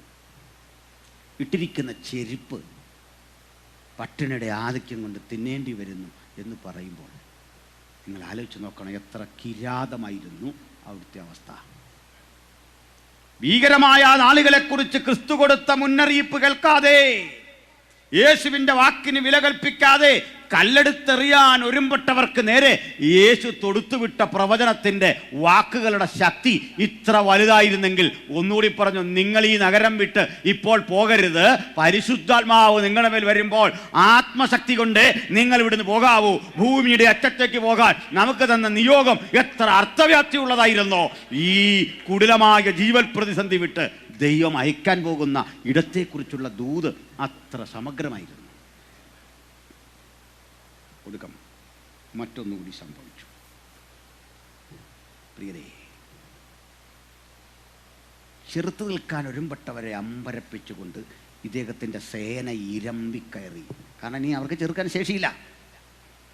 ആളുകളെ വാളിൻ്റെ വായ്ത്തലയ്ക്ക് വെട്ടി. സ്ത്രീകളും കുട്ടികളുമൊക്കെ തെരുവിൽ മരിച്ചു കിടക്കുന്നു. ചില ജീവച്ഛവമായി കിടക്കുന്നു. അവരുടെ ശരീരത്ത് കൂടി റോമൻ പടയാളികൾ ഇരുമ്പ് ബൂട്ട്സിട്ട് ചവിട്ടി അവരുടെ മീതെ കൂടി കുതിരകളെയൊക്കെ പായിച്ച് തലങ്ങും വിലങ്ങും. യെരൂശലേമെങ്ങും ചോരക്കളം, എല്ലായിടത്തും നിരാശ. ഒടുക്കം ദേവാലയത്തിനകത്തും കടന്നു പടയാളികൾ. ആണ്ടിലൊരിക്കൽ മാത്രം അഹരോൻ കിടക്കുന്ന അന്തർമന്ദിരമില്ലേ, മഹാപുരോഹിതൻ കിടക്കുന്ന അന്തർമന്ദിരത്തിലും കടന്നു. ചോര ചുറ്റിയ കാലുകൾ കൊണ്ട് അവിടെ എല്ലാം മലിനമാക്കി. ടൈറ്റസ് പറഞ്ഞ വാക്കുകളെയൊക്കെ മറന്നു. ദേവാലയം പൊളിക്കരുതെന്നാ പറഞ്ഞത്. ഒരുവൻ കയ്യിലിരുന്ന പന്തം ജ്വലിപ്പിച്ചതാണ്. തിരശീലക്ക് തീ പിടിച്ചു. ദേവദാരു പലകകൾ കത്തി. തീയാളി കത്തി കത്തി കത്തി. അകത്ത് നിന്നവർ ശ്വാസം മുട്ടി മരിച്ചു. ചില ചിതറിയോടി. യെരൂശലേം എങ്ങും പുകച്ചുരുൾ. ദൂരത്ത് നോക്കുന്നവർക്ക് കാണാൻ കഴിയുന്ന വിധത്തിൽ തീജ്വാലകൾ മുകളിലേക്ക് ഉരുകി ഉയർന്നു. അവിടം പറഞ്ഞ് നീട്ടുന്നില്ല, അധികം വിശദീകരണം വേണ്ട.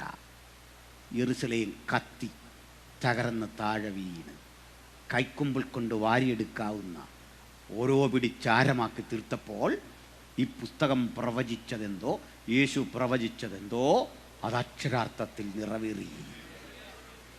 നാളുകൾ നീണ്ടുനിന്ന തീജ്വാലകളുടെ പുകച്ചുരുളുകളെയും ആധിക്യം ഒടുങ്ങി തീയമർന്നപ്പോൾ ചക്രവർത്തി അറിയിച്ച ഒരാൾ, ഇതിനകത്തെ സ്വർണ്ണ നിക്ഷേപങ്ങൾ ഉണ്ടായിരുന്നു. സത്യമാണ്. ദേവാലയത്തിൻ്റെ പല നിർമ്മാണത്തിന് ഉപയോഗിച്ചു വന്ന വിലപിടിപ്പുള്ള പല വസ്തുക്കളുണ്ട്. അതിൽ വെള്ളിയും പൊന്നും ഏറെയുണ്ട്.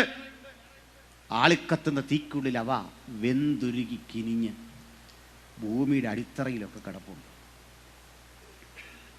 ഇരുമ്പ് കലപ്പകൾ കൊണ്ടുവന്ന് ആനകളെ വരുത്തി ഈ കല്ലുകൾ ഉഴുതു പിഴുതു മാറ്റി. ഇങ്ങനെ പിഴുതു മാറ്റുമ്പോൾ യേശു പറഞ്ഞ പ്രവചനത്തിൻ്റെ 2ാം ഭാഗവും നിറവേറി. എങ്ങനെ പറഞ്ഞേ? കല്ലിന്മേൽ കല്ല് ശേഷിക്കാതെ ഈ ദേവാലയം. ഒരു സഹോദരൻ ഇടയ്ക്ക് പ്രസംഗിച്ചു, പക്ഷേ വിലാപം അതിലിപ്പോഴെവിടെയുണ്ട്, ഒരു ഭാഗം പൊളിയാതെ. അത് വെറുതെയാണ്. അത് ദേവാലയത്തിൻ്റെ അല്ല, കോമ്പൗണ്ട് വാളാണുള്ളത്. ചുറ്റുമതിലിൻ്റെ ഒരു ഭാഗം അതവിടെയുണ്ട്.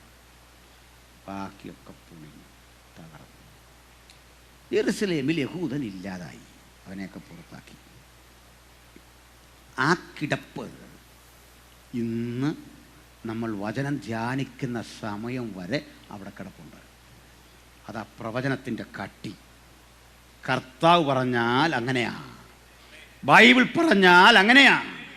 ഊവ ഊവ എന്നും ഇല്ല ഇല്ല എന്നും മാത്രം പറയുന്നവൻ്റെ വചനമാ ആ സ്ഥലത്തെ കല്ലിന്മേൽ കല്ല് ശേഷിപ്പിക്കാതെ നടന്ന തകർച്ചയുടെ മാനദണ്ഡം. ഹല്ലേലൂയ. അവിടുന്ന് ഒരു 50 വർഷം കൂടെ പിന്നിട്ടു. കൃത്യം പറഞ്ഞാൽ AD 123 രാജ്യം ഭരിക്കുന്ന ഹദ്രിയൻ എന്നൊരു ചക്രവർത്തി ഉണ്ടായിരുന്നു. ഹദ്രിയൻ്റെ ഉത്തരവ് വന്നു. യെരൂശലേമിൽ നിന്ന് യഹൂദൻ നിഷ്കാസിതനായല്ലോ, പുറത്തു പോയല്ലോ. യെരൂശലേമിലെന്നല്ല, ഇനിമേൽ പാലസ്തീനിൽ എവിടെയും 120 മൈൽ ചുറ്റളവുള്ള പാലസ്തീൻ്റെ ഒരു മണ്ഡലത്തിലും ഒറ്റ യഹൂദനെയും കാണരുത്. എല്ലാവരെയും പുറത്താക്കി, തുടച്ചു കളഞ്ഞു. ചുരുക്കത്തിൽ ചരിത്രത്തിൽ ആദ്യം യഹൂദനില്ലാത്ത ഒരു ഇസ്രയേൽ അല്ലെങ്കിൽ പാലസ്തീൻ. ഞാൻ നമ്മുടെ ദൈവജന ധ്യാനത്തിൻ്റെ ഒരു രാത്രി പറഞ്ഞല്ലോ, ഈ പാലസ്തീൻ എന്ന പേര് പോലും തെറ്റാണ്. ഇസ്രയേലാണ് ശരിക്കത്. പാലസ്തീൻ എന്ന പേര് വന്നത് ഇസ്രയേൽ മക്കളെ ആക്ഷേപിക്കാൻ റോമാ ചക്രവർത്തിമാർ യഹൂദന്മാരുടെ ശത്രുക്കളുടെ പേരിട്ട് ആ സ്ഥലത്തെ അറിയിച്ചു, നാമകരണം ചെയ്തു. അങ്ങനെ ദ ലാൻഡ് ഓഫ് ഫിലിസ്ത്യൻസ്, അതായത് ഫിലിസ്ത്യരുടെ ദേശമെന്ന അർത്ഥത്തിൽ പാലസ്തീൻ എന്ന് പേരിട്ടു. അതാ പുതിയ നിയമത്തിൽ കിടക്കുന്നത്. മനസ്സിലായോ? ആ സ്ഥലം വിട്ട് ജൂതന്മാർ പലായനം ചെയ്തു.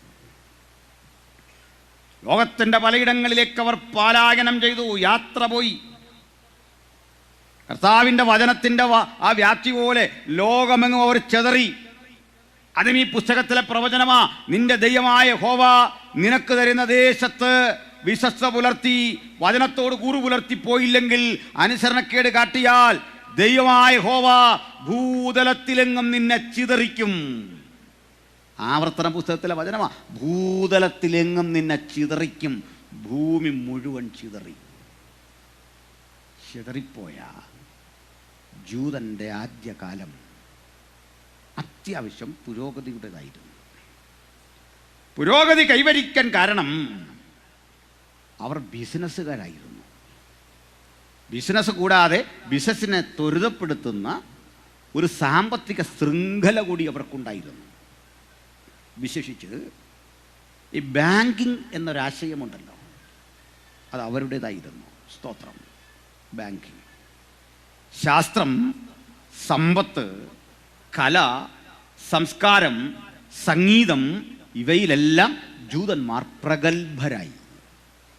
ദൈവരുടെ ഉള്ളിൽ കൊടുത്ത താലന്തുകൾ ഉപയോഗിച്ചുകൊണ്ട് പോയിടത്തെല്ലാം അവർ വളർന്നു. അവരുടെ സമ്പദ്സ്ഥിതിയോട് പിടിച്ചു നിൽക്കാൻ തദ്ദേശവാസികൾക്ക് പോലും ആയില്ല. അഭൂതപൂർവമായ വളർച്ച ദൈവം അവർക്ക് നൽകി. അമ്പരപ്പിക്കുന്ന വളർച്ചയിൽ, സാമ്പത്തിക വളർച്ചയിൽ അവർ ലോകത്തിൻ്റെ പലയിടങ്ങളിൽ ആധിപത്യം ചെലുത്തി. അവരെ കൂടാതെ ഒരു രാജ്യത്തിന് പിടിച്ചു നിൽക്കാൻ പറ്റാതെ വന്നു. മുന്തിയ ബാങ്കുകൾ അവരുടേത്. മാഞ്ചസ്റ്ററും കേംബ്രിഡ്ജ്, ഓക്സ്ഫോർഡും കൊളംബിയയും പോലെയുള്ള ലോകോത്തര സർവകലാശാലകൾ അവരുടേത്. അറിയപ്പെടുന്ന സയൻറ്റിസ്റ്റുകളൊക്കെ അവരുടേത്. എന്തിന് നമ്മുടെ കേരളത്തിലെ സാക്ഷാൽ നമ്മുടെ കേരള യൂണിവേഴ്സിറ്റിയിൽ വൈസ് ചാൻസലറാക്കാൻ സർ CP കാലത്ത് അദ്ദേഹം വെച്ച പാനലിലെ ഒന്നാമത്തെ പേര് ആൽബർട്ട് ഐൻസ്റ്റീൻ്റെ ആയിരുന്നു. സർ CP കുറ്റം പറയുമ്പോൾ ഇത്രയും വിവരമുള്ള മനുഷ്യനായിരുന്നു. ഐൻസ്റ്റീന് എന്ത് തുക കൊടുത്തും കൊണ്ടുവരാൻ ആഗ്രഹിച്ചു. ഐൻസ്റ്റീൻ വന്നില്ല, അത് വേറെ കാര്യം. പക്ഷേ ഇങ്ങനെ ലോകമെല്ലാം ജൂതന്മാരുടെ ആ പ്രാമുഖ്യം ഫിസിക്സിൽ, കെമിസ്ട്രിയിൽ, മാത്തമാറ്റിക്സിൽ, സാഹിത്യത്തിൽ ഒക്കെ അവർ സ്വാധീനം ചെലുത്തി. നമ്മൾ ഒരു രാത്രി പ്രസംഗിച്ചപ്പോൾ പറഞ്ഞ പോലെ അബ്രഹാമിനോടുള്ള വാഗ്ദത്തം, രാജാക്കന്മാരും എനിക്ക് നിന്നിൽ നിന്ന് ഉത്ഭവിച്ചു വരും. അല്പം താമസിച്ചാണെങ്കിലും ദൈവം മക്കളെ കൊടുത്തപ്പോൾ കരുത്തരെയാണ് കൊടുത്തേ. ഞാൻ ആ മക്കളുടെ കണക്കൊക്കെ പറഞ്ഞു. Albert Einstein, Isaac Newton, Karl Marx, Adam Smith, Adams Clark, Madam Curie, Pierre Curie, Gregor Mendel, Jonas Kepler, പിന്നെ അറിയപ്പെടുന്ന ഈ സയൻറ്റിസ്റ്റുകളും സാമൂഹ്യ ചിന്തകന്മാരും എല്ലാം അവിടെ നിന്നാണ്. സിഗ്മണ്ട് ഫ്രോയിഡ്, ഇവരെല്ലാവരാ ജൂതന്മാരാണ്. സ്തോത്രം. പോയിടത്തെല്ലാം അഭിവൃദ്ധിപ്പെട്ടു.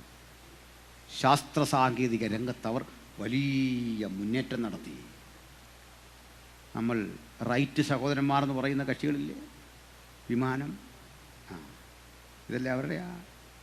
ജൂതൻ്റെ ഉൽപ്പന്നങ്ങൾ ബഹിഷ്കരിക്കും എന്നൊക്കെ പറഞ്ഞ് ഭയങ്കര പരിപാടിയാണ്. ബഹിഷ്കരിച്ചാൽ ലോകം ചലിക്കില്ല. ജൂതൻ്റെ ഉൽപ്പന്നം ബഹിഷ്കരിക്കുന്ന കുറിപ്പിടുന്ന തന്നെ എവിടെയാ? ഫേസ്ബുക്കിലാണ്. അത് അവൻ്റെയാണ്. എന്തൊരു വിവരക്കെട്ട മനുഷ്യരാണ് നമ്മളൊക്കെ അല്ലേ. അവനെ കൂടാതെ ലോകം ചലിക്കില്ല. വാക്സിനുകളൊക്കെ അവരുടെ കണ്ടെത്തലാണ്. ലോകത്തെ ആധുനികവൽക്കരിച്ചത് അവരാ. ആ കൂടെ ചേർന്ന് നിന്ന് ആ ക്രൈസ്തവന് കിട്ടിയ ഗുണം എന്താ? അതിൻ്റെ അർത്ഥം നിങ്ങൾക്ക് അനുഗ്രഹിക്കപ്പെടാനുള്ള വഴി പറയാ. അബ്രഹാമിനെ അനുഗ്രഹിച്ചാൽ നമ്മളെ ദൈവം അനുഗ്രഹിക്കും. അബ്രഹാമിൻ്റെ സന്തതിയെ അനുഗ്രഹിച്ചാൽ. ഹല്ലേലൂയ. അതൊക്കെ അന്ധവിശ്വാസം പോലെ മനുഷ്യർക്ക് തോന്നും. ഒരു തെളിവ് പറയാം. കേരളത്തിൽ അരി വരുന്നത് ആന്ധ്രയിൽ നിന്നാണ്, പച്ചക്കറി വരുന്നത് തമിഴ്നാട്ടിൽ നിന്നാണ് അല്ലേ, ഇന്ധനം വരുന്നത് ഇവിടുന്നാണ്. അവിടെ ആകപ്പാടെ ഉൽപ്പാദിപ്പിക്കുന്നത് ഹർത്താലാണ്. ബാക്കിയൊന്നും അവിടെ നമ്മുടെ സ്വന്തം എന്ന് പറയാനില്ല അല്ലേ. സത്യാഗ്രഹവും ഹർത്താലും സമരമാണ് നമ്മുടെ സ്വന്തം കാര്യം. ഇതൊക്കെ ആണെങ്കിലും സ്വന്തം അരിയില്ലാത്ത, സ്വന്തം പച്ചക്കറി ഇല്ലാത്ത ഒരു ഉപഭോക്തൃ സംസ്ഥാനത്തിലെ നമുക്ക് ഇതൊക്കെ ആണെങ്കിലും വലിയ അധോഗതി വരാതെ നിൽക്കാൻ കാരണം എന്താണെന്നറിയണ്ടേ? ജൂതൻ അന്ന് വന്നപ്പോഴേ നമ്മുടെ വല്യപ്പന്മാർ കൈക്കൊണ്ടു. ഇവിടെ കഴിഞ്ഞോളാൻ പറഞ്ഞു. നിങ്ങളെ ആരും ഇവിടെ വന്നൊന്നും ചെയ്യില്ല, ഇവിടെ കഴിയാൻ. ഇതാ ജൂതത്തെരുവുകളുണ്ട് കൊടുങ്ങല്ലൂരും എറണാകുളത്തൊക്കെ ഉണ്ട് ജൂതത്തെരുവുകൾ. മട്ടാഞ്ചേരി ആ തെരുവ്, പിന്നെ അത് ക്രൈസ്തവരുടെ പക്കലായി അതിൻ്റെ ആധിപത്യം. അങ്ങനെ ക്രൈസ്തവരുടെ പക്കലെ ഒരു പ്രമാണിയുടെ പേരായിരുന്നു മാത്തൻ. ആ മാത്തൻ നിയന്ത്രിച്ച ചേരിയെയാണ് സാഹിബ് പേരിട്ട മട്ടാഞ്ചേരി എന്ന്. അവിടെ നിന്നുള്ളവർ മനസ്സിലാക്കിയോ? ഇതിപ്പോൾ ജൂതത്തെരുവാണ് പിൽക്കാലത്ത്. ആദ്യം ജൂതന്മാരുടെ ഇല്ല. കൊടുങ്ങല്ലൂർ, മുസരീസ് ഇതൊക്കെ അവരുടെ കയ്യിലായി. വലിയ വ്യാപാരികളായി ലോകം മുഴുവൻ അവർ വളർന്നു. അവരെങ്ങനെ വളർന്നു അറിയണ്ടേ? നിശ്ചയദാർഢ്യം. ഹല്ലേലൂയ. ലോകം മുഴുവൻ ചിതറിയ ജൂതന്മാർ സമ്പന്നരായി എങ്കിലും അവരോട് ചെന്ന ദേശത്തിലെ ആളുകൾ പലരും അപമര്യാദയായും മോശമായും പെരുമാറി. അവരുടെ ജീവൽ പുരോഗതിക്കെതിരെ ലോകത്തിലെ പല രാജ്യങ്ങളും നിലപാടെടുത്തു. ജൂതന്മാർ കൊള്ളരുതാത്ത മനുഷ്യരാണ് എന്ന രൂപേണയുള്ള ആശയഗതികൾ പ്രചരിച്ചു. ക്രൈസ്തവർ പോലും ജൂതന്മാരെ വല്ലാതെ പീഡിപ്പിച്ചു. ക്രൈസ്തവ രാഷ്ട്രങ്ങളിലെ ജൂതന്മാരുടെ സ്ഥിതിയും ദയനീയമായിരുന്നു. അതിനവർ കണ്ടെത്തിയ ന്യായം, യേശുക്രിസ്തുവിനെ ക്രൂശിച്ച ജനതയാണിവർ, ഇവർക്കൊരു സഹായവും ചെയ്യാൻ പാടില്ല, അവരാക്ഷേപിക്കപ്പെടേണ്ടവരാണ് എന്ന് ആളുകളുടെ ഇടയിൽ പ്രചരണ നടന്നു. തദനന്തരം സർചക്രവർത്തിമാർ റഷ്യയിൽ അവരെ പീഡിപ്പിച്ചു. ഇറ്റലിയിലും ജർമ്മനിയിലും അവർ പ്രതിസന്ധി നേരിട്ടു. ആ പ്രതിസന്ധിയുടെ ചില ഉള്ളടക്കങ്ങൾ മാത്രം വേഗത്തിൽ ഞാൻ പറയാം. അന്നിറങ്ങുന്ന നോവലുകൾ, നാടകങ്ങളിലൊക്കെ ജൂതനാണ് ഒരു മോശം കഥാപാത്രം.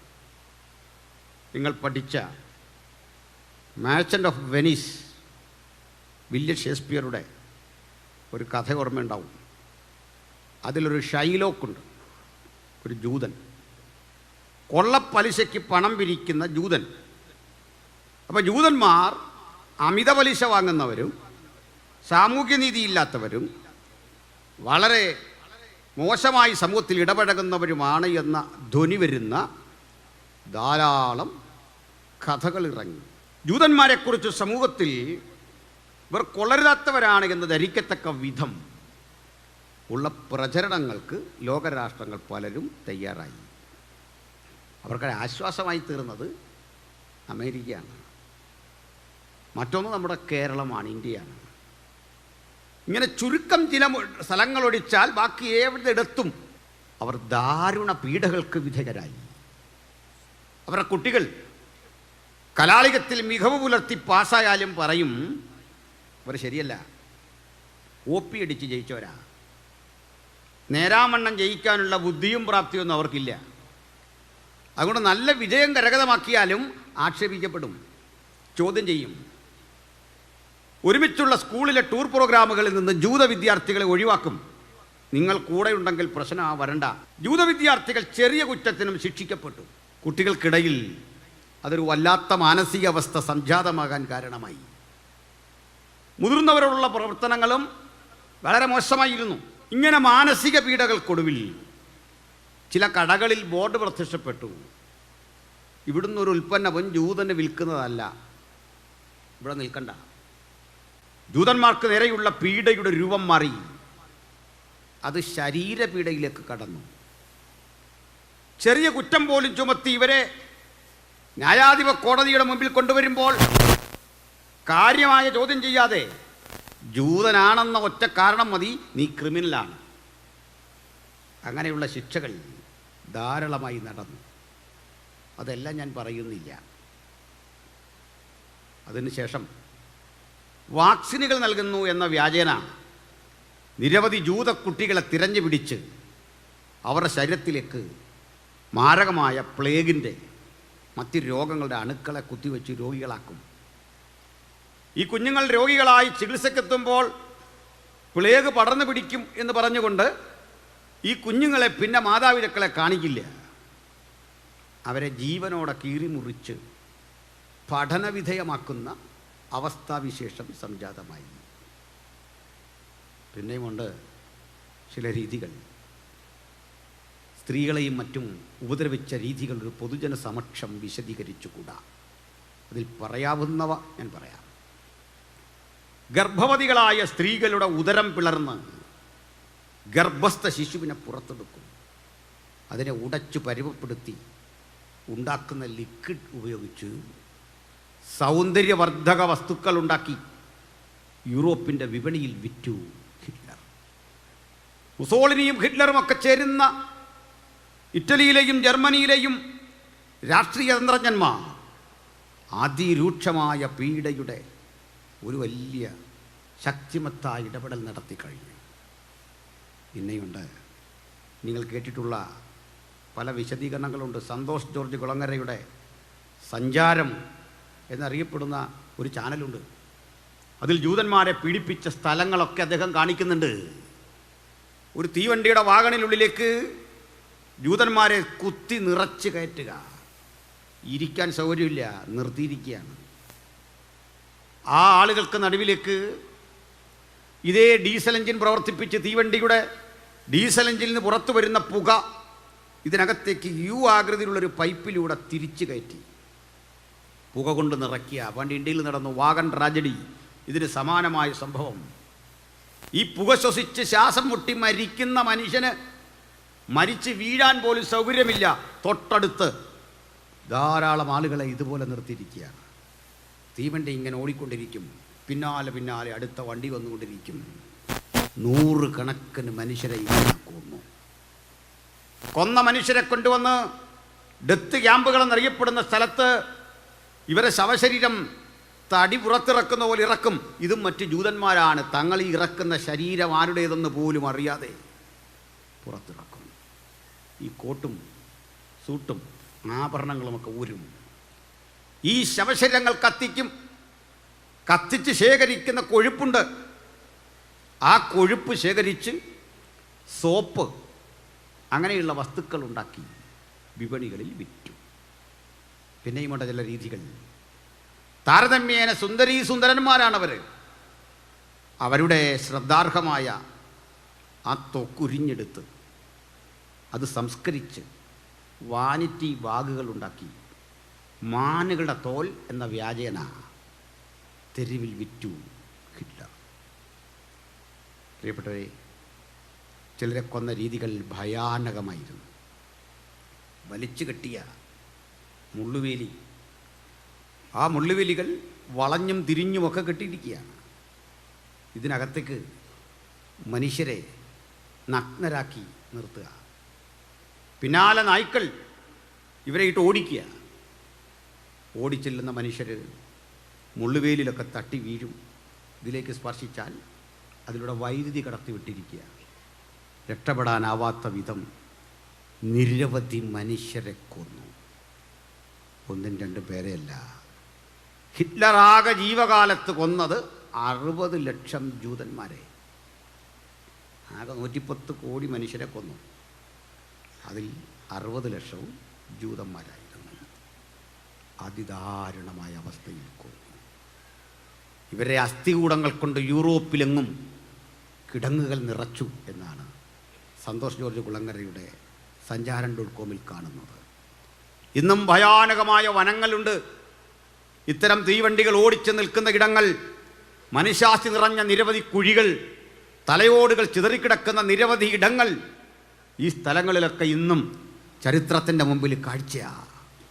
ഒരു മനുഷ്യനെ പരമാവധി എത്ര ദിവസം പട്ടിണിക്കിടാം, മരിക്കാൻ എത്ര നാളെടുക്കും. ഇതൊക്കെ മാരക രോഗത്തിൻ്റെ അണുക്കളെ കുത്തിവെക്കുക, ക്യാൻസർ പോലെ. ഈ രോഗങ്ങൾ ബാധിച്ച മനുഷ്യന് എത്ര നാൾ ചികിത്സ കൂടാതെ ജീവിക്കാൻ പറ്റും? ഇവരെയൊക്കെ ഇത്തരത്തിൽ വൈദ്യ പരീക്ഷണങ്ങൾക്ക് വിധേയമാക്കി. ഇതുപോലെയുള്ള വലിയ ഓഡിറ്റോറിയങ്ങളിൽ മനുഷ്യനെ കൊണ്ടുവരും. ഇവിടെ 10,000-2000 പേർക്ക് ഇരിക്കാമെങ്കിൽ ഈ സ്ഥലത്തേക്കൊരു 10,000 പേരെങ്കിലും കുത്തി നിറയ്ക്കും. എല്ലാ കഥകളും അടയ്ക്കും. ഇതിലേക്ക് മഞ്ഞ നിറമുള്ള, നീല നിറമുള്ള ഒരു വിഷപ്പുക വമിപ്പിക്കും. ആ പുക രൂപപ്പെടുന്നത് ഹിറ്റ്ലർ വിതരണം ചെയ്യുന്ന, അല്ലെങ്കിൽ ചെറിയ കിളിവാതിൽ തുറന്ന് പുറത്തേക്ക് അകത്തേക്കിടുന്ന നീല നിറമുള്ള ഒരുതരം ഗുളികകൾ കൊണ്ടാണ്. അത് താഴെ വീണ് അന്തരീക്ഷം മുഴുവൻ വ്യാപരിക്കും. തൊട്ടടുത്ത 3 മിനിറ്റ് ഇയാൾ ഈ പുക ശ്വസിച്ച് ആന്തരിക അവയവങ്ങൾ ചീഞ്ഞു പഴുത്ത് ഛർദ്ദിച്ച് മരിക്കും. 3 മിനിറ്റ് മതി.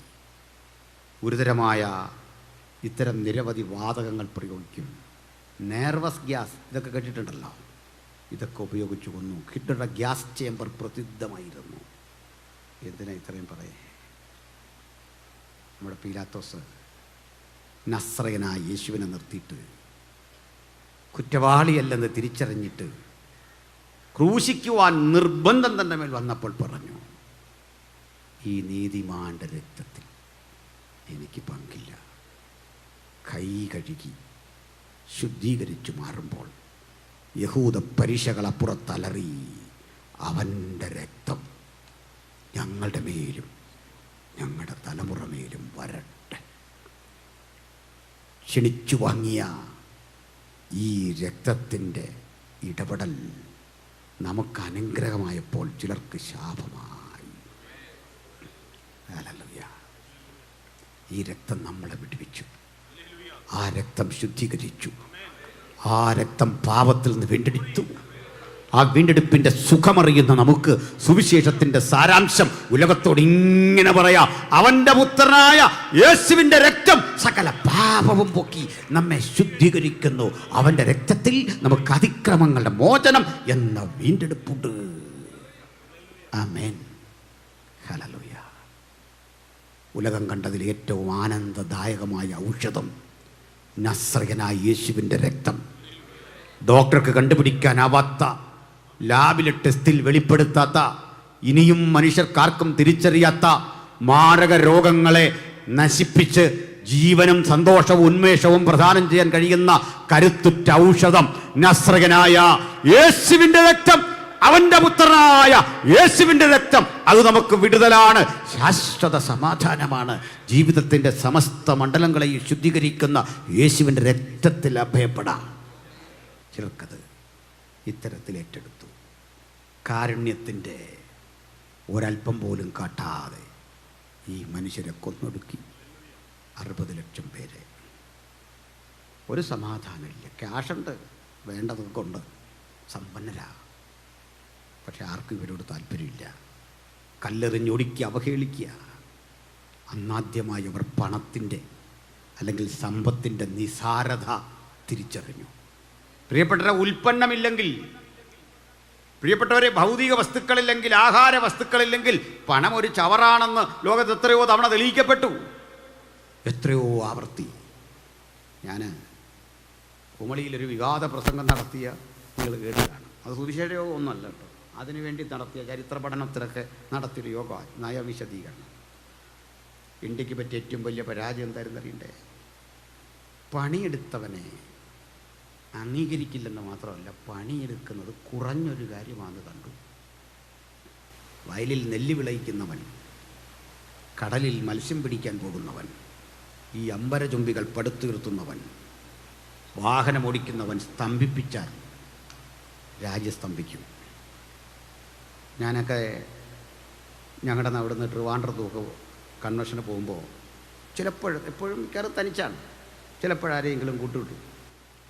തൊട്ട് മുമ്പിലൂടെ ഒരു നാശപ്പെർമിറ്റുകാരൻ വഴി കിട്ടുന്നില്ല എന്നുള്ള നിലയിൽ ബുദ്ധിമുട്ടിച്ച് പോകുന്ന പോലെ തോന്നുമ്പോൾ വണ്ടി ഓടിക്കുന്ന നമ്മൾ അല്ലെങ്കിൽ നമ്മുടെ ഡ്രൈവർ ഇവനെ ശപിച്ചുകൊണ്ട് ഓരോന്ന് പറഞ്ഞു പോവുക. പക്ഷെ അറിയാം അവൻ എന്താ കൊണ്ടുവന്നതെന്ന് അറിയണ്ടേ? നമുക്കുള്ള ആഹാരമാണ്, നമുക്കുള്ള വെജിറ്റബിൾസാണ്, നമുക്കുള്ള ഓയിലാണ്. ഇവൻ പണി മുടക്കിയാൽ ജീവിതം സ്തംഭിക്കും. ഇപ്പം കർഷകനെ, മത്സ്യത്തൊഴിലാളിയെ, പണിയെടുക്കുന്നവനെ ബഹുമാനിച്ച ഒറ്റ പുരാണവും ഇന്ത്യയിലില്ല, ഒറ്റ ഇതിഹാസവും ഇല്ല. അവിടെയായി പുസ്തകത്തിൻ്റെ മഹത്വം. ബേസൈദ കടൽക്കരയിൽ പണിയെടുക്കുന്ന മത്സ്യത്തൊഴിലാളികളെ, ആട്ടിടയന്മാരെ, ജനസാമാന്യങ്ങളെ നെഞ്ചോട് ചേർത്ത് നിർത്തി പറയുക, ഞാൻ നിങ്ങളെ ആശ്വസിപ്പിക്കും. ആ ആശ്വാസം 2000 ആണ്ടായിട്ടും ഈ ഉഷ്ണം തട്ടുന്ന മരുഭൂമിയിൽ തുടർന്നുകൊണ്ടിരിക്കുക. അതുകൊണ്ട് ആ ചീത്ത കേൾക്കുമ്പോഴും, ആക്ഷേപിക്കപ്പെടുമ്പോഴും, ഒറ്റപ്പെടുത്തുമ്പോഴും, കടം കയറുമ്പോഴും ഈ ആശ്വാസമാണ് നമ്മളെ പിടിച്ചു നിർത്തുന്നത്. ചുട്ടുപഴുത്ത മണലാരണ്യത്തിൽ എത്ര ആവർത്തി ഇതൊക്കെ ഇട്ടിട്ട് പോകാൻ തോന്നിയിട്ടും പിടിച്ചു നിൽക്കാൻ കഴിഞ്ഞെന്താ?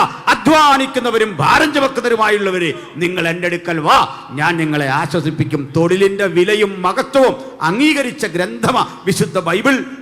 2000 ആണ്ടിനപ്പുറത്ത് മാർസൊക്കെ ജനിക്കും മുമ്പ് തൊഴിലിനെ ബഹുമാനിച്ച പുസ്തകം ഇത്.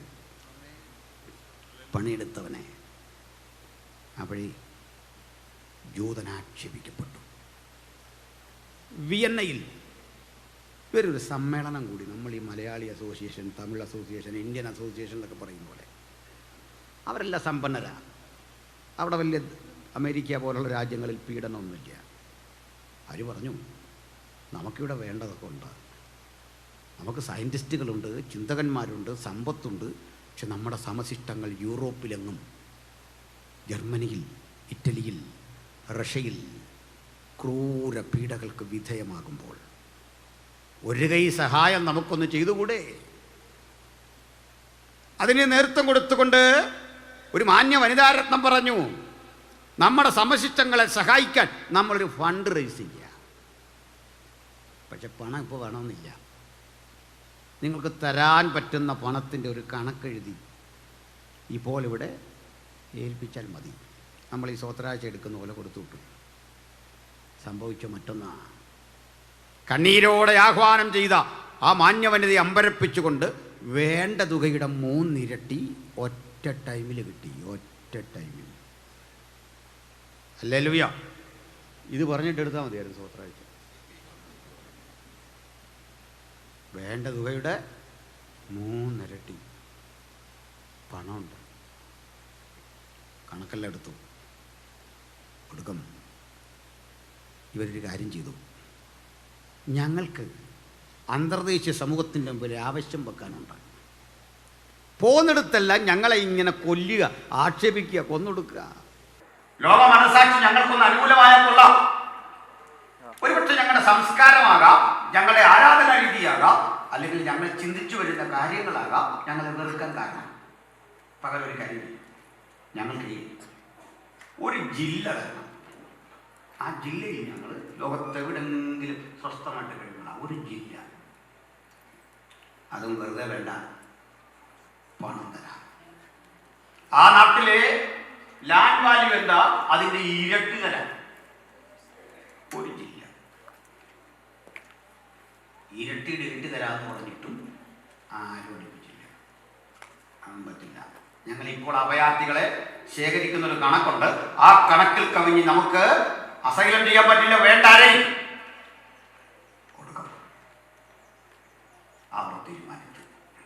നമ്മളെ ആർക്കും വേണ്ടെങ്കിൽ അതിൻ്റെ കാരണം നമുക്ക് സ്വന്തം ഒരു സ്ഥലം കണ്ടെത്തണം എന്നുള്ള ഒരു നിയോഗമായിരിക്കണം. ഒരു സ്ഥലവും അവർ കണ്ടെത്തി. 2000 ആണ്ടുകൾക്കപ്പുറത്തെ നമ്മുടെ പൂർവികരെ പുറത്താക്കി നമ്മളെ മുഴുവൻ നിഷ്കാസിതരാക്കിയ നമ്മുടെ ജന്മഭൂമിയിൽ അവിടെ പോകണം. അത് തിരിച്ചു കിട്ടണം. ചർച്ച മുഴുകി. അന്ന് ഇന്നത്തെ പാലസ്തീൻ തുർക്കികളുടെ കയ്യിലാണ്. തുർക്കികളുടെ ഭരണാധികാരി ഹുസൈൻ എന്നറിയപ്പെടുന്നൊരു രാജാവാണ്. ഈ ഹുസൈൻ രാജാവിനെ ഒരു പ്രതിനിധി സംഘം ചെന്ന് കണ്ടു. രാജാവേ, ഞങ്ങൾ അനുഭവിക്കുന്ന ദുരിതം അങ്ങേക്കറിയാമല്ലോ. നാടെങ്ങും ഞങ്ങൾ ഒറ്റപ്പെടുക. അങ്ങയുടെ വിശാലമായ തുർക്കി സാമ്രാജ്യത്തിൽ ഒരു 120 മൈൽ ചുറ്റളവുള്ള ഭൂപ്രദേശം മരുഭൂമിയായി കിടപ്പുണ്ട്. പാലസ്തീൻ. അത് തരുമോ? വെറുതെ വേണ്ട. അങ്ങ് നിർദ്ദേശിക്കുന്ന ഏത് നഷ്ടപരിഹാരവും ഞങ്ങൾ ചെയ്യും. ഡോളർ പമ്പ് ചെയ്ത് കൊടുക്കാനുള്ള ശേഖരം കയ്യിലുണ്ട്. തുർക്കി രാജാവ് അവരുടെ മുഖത്ത് നോക്കി പറഞ്ഞു, ഫ്രണ്ട്സ്, നിങ്ങളുടെ ഡിമാൻഡ് ഞാൻ പൂർണ്ണമായി അംഗീകരിക്കുന്നു. പാലസ്തീൻ മൊത്തം തന്നേക്കാം. അതിന് പണമൊന്നും വേണ്ട, വെറുതെ തരാം. കേട്ടപ്പോഴൊരു സന്തോഷം അല്ലേ? അവരാശ്വസിക്കുകയാണെങ്കിൽ ആശ്വസിക്കട്ടെ, നമ്മൾ സന്തോഷിക്കുന്നതിന് എന്താ കുഴപ്പം? പക്ഷെ അടുത്ത കണ്ടീഷൻ കട്ടിയ. സുഹൃത്തുക്കളെ, നിങ്ങൾ ഒലിവുമല കണ്ടിട്ടുണ്ടോ? ഒലിവുമലയുടെ മുകൾ പരപ്പിൽ നിന്നുകൊണ്ട് വടക്കോട്ട് നോക്കുമ്പോൾ സ്വച്ഛന്തമൊഴുകുന്ന ഗലീലിയ കടലിൽ നിന്നൊഴുകുന്ന യോർദാൻ നദി കണ്ടിട്ടുണ്ടോ? ആ യോർദാൻ നദി ഉത്ഭവിക്കുന്ന എവിടുന്ന? ഗലീലിയ തടാകത്തിൽ നിന്ന്. അതുപോയി ചേരുന്ന എവിടെ? ചാവുകടലിൽ. അതും ഒലിവുമലയും തമ്മിൽ ഉയരമെങ്ങനെ? ഒരു 800,000 അടി. പ്രിയപ്പെട്ടവരെ, അങ്ങകലെ കൂടി സ്വച്ഛന്തമൊഴുകുന്ന യോർദാൻ നദി. ആ യോർദാൻ നദിയിൽ നിന്ന് ഒലിവുമലയുടെ ഉയരം ഏകദേശം 1000 അടി. 800,000. 800 അല്ലെങ്കിൽ 1000. ആ യോർദാനിലെ വെള്ളം എന്നെങ്കിലും ഒഴുകി ഒലിവുമലയുടെ മീതെ കയറുന്നൊരു കാലം വന്നാൽ പാലസ്തീന് ഫ്രീ ആയിട്ട് തരാം. എന്താ മനസ്സിലായി? കൊടുക്കാനാണോ? അല്ല. ജൂതന്മാർക്ക് ഇവിടെ കിട്ടിയ നടക്കത്തില്ല. നമ്മളാണെങ്കിൽ പിന്നെ അവിടെ ഇങ്ങനെ തലയും ചൊറിഞ്ഞു നിന്നാച്ചാ അത് എന്നാച്ചാ ഇന്നില്ല. അതിലൊരു ചുറുചുറുക്കുള്ളൊരു വിദ്യാർത്ഥി ഉണ്ടാകും, യൂണിവേഴ്സിറ്റി സ്റ്റുഡൻറ്റ്, യൂതന. അവൻ മാത്രം തിരിഞ്ഞു എന്നിട്ട് പറഞ്ഞു, ചക്രവർത്തി തിരുമനസ്സേ, തെറ്റിദ്ധരിക്കണ്ട. ഞങ്ങളുടെ ആവശ്യകതയുമായി തുലനം ചെയ്യുമ്പോൾ അങ്ങനെയൊക്കെ നടക്കുമെന്ന് വിശ്വസിക്കാനാണ് എനിക്കിഷ്ടം. അങ്ങേക്ക് ചരിത്രം അറിയുമല്ലോ. ഞങ്ങളുടെ പൂർവികരെ ചെങ്കല്ലും വെട്ടിക്കീറിയ ഇവിടെ വരെ വന്ന് സൂര്യചന്ദ്രന്മാരുടെ വഴിതടഞ്ഞ് രാപ്പകലുകളെ സ്തംഭിപ്പിച്ച പ്രാർത്ഥനയുടെ ചരിത്രമുള്ള അധികാരത്തിൻ്റെ ശുശ്രൂഷ ചെയ്ത പൂർവികർ ഞങ്ങൾക്കുണ്ടായിരുന്നു. ഇതും സംഭവിക്കും എന്ന് വിശ്വസിക്കാനായി എനിക്കിഷ്ടം. 800 അടിയെങ്കിലും മുകളിലേക്ക് യോർദാനിലെ വെള്ളം കയറുമെന്ന് ഒരു പ്രതീക്ഷയും ആർക്കില്ല. പക്ഷെ തമ്പുരാനിൽ വിശ്വസിക്കുന്നവൻ ഇതും വിശ്വസിക്കണം. ദൈവം നിശ്ചയിച്ചാൽ ഇത് സംഭവിക്കും. ഹല്ലേലൂയ. ദൈവം നിശ്ചയിച്ചതെന്തോ അത് സംഭവിക്കും. അടുത്തെന്തോ പറ്റി? ഇങ്ങനെ ഇരിക്കെ 1-ാം ലോക മഹായുദ്ധം പൊട്ടിപ്പുറപ്പെട്ടു. 2 ശാക്തിക ചേരികളായി ലോകം തിരിഞ്ഞു. ഒരു ഭാഗത്ത് ബ്രിട്ടൻ, കൂടെ അമേരിക്ക, അതുപോലെ നമ്മളറിയുന്ന റഷ്യ, അന്നെല്ലാവരും ഒന്നിച്ച. അപ്പുറത്ത് ഇറ്റലി, ജർമ്മനി അടങ്ങുന്ന അച്ചുതണ്ട് ശക്തികൾ, ആക്ഷൻ പവർ. ഇത് അലയൻസ് പവർ. യുദ്ധത്തിൻ്റെ ആദ്യഘട്ടത്തിൽ ബ്രിട്ടന് മുൻതൂക്കം. 2-ാം ഘട്ടം വരുമ്പോഴേക്കും ബ്രിട്ടൻ യുദ്ധത്തിൽ പരാജയം മണത്തു തുടങ്ങി.